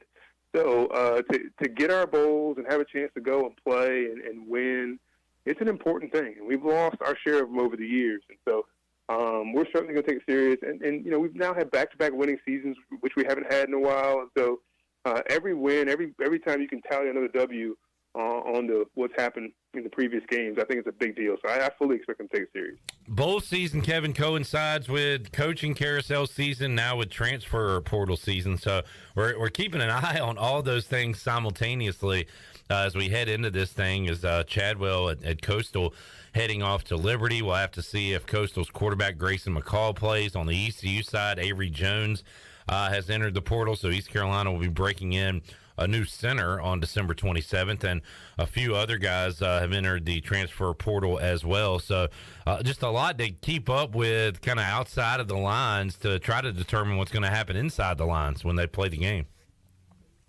Yeah, this whole portal thing has really changed the bowl season, and then you add to that, the teams that have to deal with players that want to take themselves out for this, get ready for the draft. You have to respect that. There's certainly, I don't think there's any of that in this game, but certainly in some of the bigger games, you're going to see big-time players not play. And after you saw what happened with Jalen Smith several years ago at Notre Dame in his bowl game, you kind of at least understand it. So it's an extra month of practice almost, and then you have that game. So a lot of things can happen over that time period to get hurt. But the transfer portal, we talked about it last time we were on. It's something that's here to stay, and it's going to happen at the end of every year. And guys that felt like they were maybe shorted on snaps or aren't being treated fairly or aren't being taken seriously, they're going to try their chops in the portal, and that portal's getting full. Every year there's 4 to 5 or more guys from every team in the country in the portal. And so do the math. I mean, there's a lot of kids for coaches to sit through, and some kids are going to end up, kind of begging to come back to their school if their teams will take them because nobody picked them up. So maybe as the years go on and more of that happens and kids aren't ending up where they wanted to end up, maybe less and less kids will go in the portal. But it's certainly changing college football. Kevin Monroe joining us, Pit Electric Live Line here on a Thursday edition of Pirate Radio Live. Our pregame coverage will begin at 2:45 on December 27th, taking you up to the 6:45 kickoff, East Carolina and Coastal Carolina. Kevin, man, you talk about a team at East Carolina that goes 8-3 and doesn't even get into a bowl game, and now 2 years from now you can really go into a season no matter who you're coaching and say, all right, guys, our goal is to make the playoff this year, because with the new playoff format, that is a great thing for the East Carolinas of the world. It's a real possibility. It's a real thing you can talk about with recruits, with your team. And I think it's only a good thing for the East Carolinas of the world. In fact, Kevin, we've talked about it. The path for ECU to make the playoff could be easier than like a North Carolina or NC State. I agree. The schedule, although, East Carolina plays a tough schedule every year. They're not running up against Clemson and some of the bigger powers. And so in conference, especially now with, Cincinnati and UCF and those guys leaving, in conference won't be as tough. And then all you have to do, is win the games that are in front of you. And East Carolina got in a situation this year after that NC State game, people started to take them serious. And all of a sudden they were favored in the majority of the games they played the rest of the year. Now, they faltered some, especially towards the end of the year. But after that NC State game, it really showed, the country that they could play with anybody. And so if you start the season, off on a good foot, obviously the Pirates have to play Michigan next year, game 1. But if you show well, find a way to win or whatever, it gives you that extra bump in the polls, and at least has people looking at you. And then if you go out and win the games you're supposed to win, all of a sudden you get some momentum going, and anything can happen. And so, yeah, I would think that you start the season at East Carolina, you've got a better shot than State or UNC of making the playoffs. And if those that format was introduced this year instead of 2 years from now, Tulane would be in that playoff. Instead, Tulane is in the Cotton Bowl after winning the American. And how about, Kevin, they'll get a date with Lincoln Riley and USC. That's a bit of a letdown for the Trojans, who are thinking college football playoff before they lost to Utah for the second time this year. A little bit of a letdown. I'm sure that's not who they wanted to play in a bowl game. But how exciting is that for Tulane? I mean, that's a big deal, big-time program. They're gonna take that game very, very seriously and go in there expecting to win. I don't know if they can play with USC or not, but that Tulane team may have been the best team the Pirates faced this year. They were just really, really good, especially defensively in the secondary. Offensively, they were just consistent in everything they did. They were able to run it and throw it. I was very impressed with that team, and they continue to beat people all season. Kevin Monroe joining us. Ohio State gets a new lease on life after getting blown out by Michigan, but with that USC loss, they get back into the top 4. It was interesting that the committee, I'm going to say, I think on purposely separated Michigan and Ohio State, but it'll be Ohio State taking on Georgia, Michigan, and TCU. What are your thoughts on the playoff, Kevin, and who comes out on top? It'll be interesting. I think Ohio State's good, but they had the major letdown against Michigan. Obviously, Michigan really good on offense, starting to play better defensively. TCU, gosh, I mean, they didn't look great in that championship game, but every other game this year they've played well and shown how good they can be. And that's not a slouch of a conference. They're in Big 12, and so I don't know who's going to come out of it. I think probably Georgia. But watching these other three teams play, I think they're going to be some competitive games. Looking forward to, Ohio State. If they can put it together with all those weapons offensively, how can they move the ball against that Georgia defense? That's pretty fascinating. Kevin Monroe joining us. Kevin, while we got you here, let's pick a bowl game. It's 40 bowls in 14 days. 40 bowls in 14 days, 14 days, 14 days. 40 bowls in 14 days, oh my goodness. 40 bowls in 14 days, 14 days, 14 days. 40 bowls in 14 days, 14 days.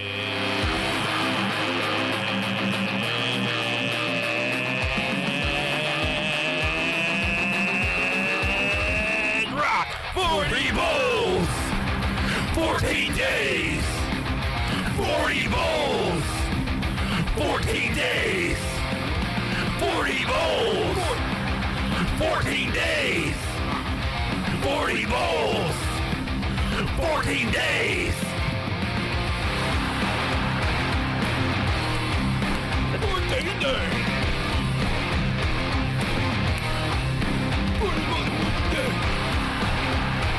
Kevin, your game is the Frisco Bowl. This will be, December 17th, 9:15 in Frisco, Texas. It'll be Boise State against North Texas. Kevin, North Texas will be joining the American next year. We've seen Boise State, of course, in the Hawaii Bowl, and we'll play them later on a few years from now, Kevin. But Boise State, North Texas. Do you have any ties to those schools? Who are you picking in that one? I don't have ties to either one. You don't have to know the records off the top of your hand, do you? I can at least pull up a line for the game. I can do you one better and tell you who's favored in this game. Good question. See, Kevin, sometimes, and I do this with all the guests, people don't even ask the records, so you're asking the right questions here. Let's see. Oh, wow. Okay, Boise is a 10-point favorite in this game. I do know North Texas played in the Conference USA Championship and lost to UTSA on Friday night. I saw that, and UTSA finished the season ranked. Yeah. Okay. So I'm going to say Boise wins, but I expect North Texas to cover the spread. All right, there you go. The Mean Green plus the 10. And I do not know geographically how close Frisco is to Denton, Texas. So I don't know if there'll be any fans at that game. But KMO is going with Boise outright. All right, Kevin, good stuff. Let's get our weekly NFL chatter out of the way. And I mentioned this with Brian Bailey early in the week when you got division rivals that you don't like playing each other. You always say, man, I wish they both could lose. I guess, I don't know, did Washington and New York both lose in your opinion? I mean, what did you think of the tie on Sunday? I didn't like it. I don't like the tie in football at all. I just feel like they should find a way to break that tie. I don't know if it needs to be field goal kicks like the penalty kicks in soccer. They need to do something to break the tie. And, it was like both teams showed up and just decided not to play is basically what happened. Yeah, it was. And now it'll all be decided in 2 weeks when they meet again in Washington. So they got a quick turnaround. Dallas became the third team in NFL history to score 33 or more points in the fourth quarter of a game. And that was a weird one, Kevin. The Colts were kind of mucking it up, keeping it close, and then boom, that thing switched fast. Yeah, I was, it's funny because, it was a Sunday night game, so it was a little bit later. My 12-year-old was having to go to bed to get ready for school and right about halftime. And when he went to bed, it was 14-13 Cowboys. And he was like, why is this game so close? And he woke up. He woke up. He was like, what? yeah, I thought he was reading something wrong. This week, Eagles at the Giants. Cowboys should have a laugher. They are 18-point favorites against the Texans. You rarely see a number that big in the NFL, but the Texans are awful. So keeping up with that, keeping up with what's going on in the NFL. And Kevin, still unpredictable. You've got the Lions, who have won 4 out of 5, trying to get in the hunt there in the NFC. Yeah. So you just never know. The thing that stinks is that we're probably going to get 3, if not all 4 teams from the NFC East into the playoffs because everybody else is so bad in the NFC. But then now, if everything kind of stays as is, you got the Eagles winning the division, they get a top seed. Now the Cowboys have like the 5th seed because they're not a division winner. Right. They have to go on the road to play like a Tampa. To play Tom Brady. It's so unfair. I don't. Kevin's already complaining about the playoff matchup. Come on, Kevin. I hate it. I will say, you still got a shot. You got a game against the Eagles, right? So you can get them there. You just got to find another one in there somewhere.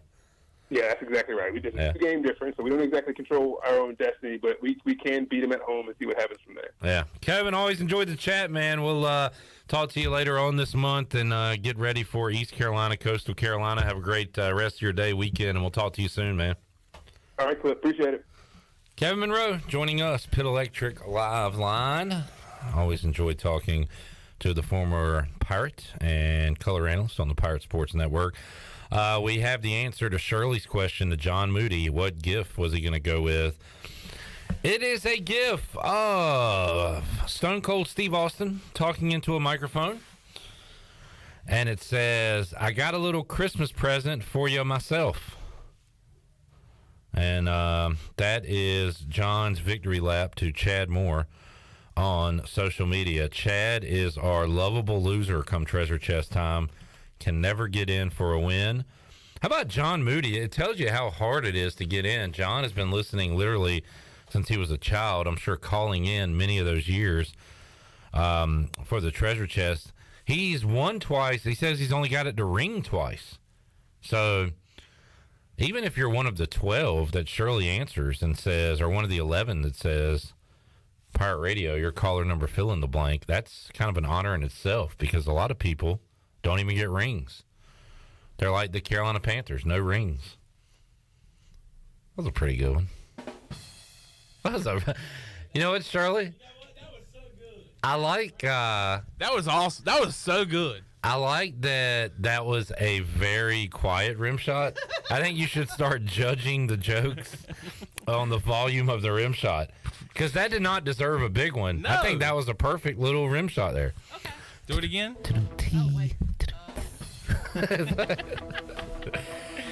All right, fun show today. Let's put a bow on the show. What do you say? Congratulations to John Moody and Patrick Brown, our winners.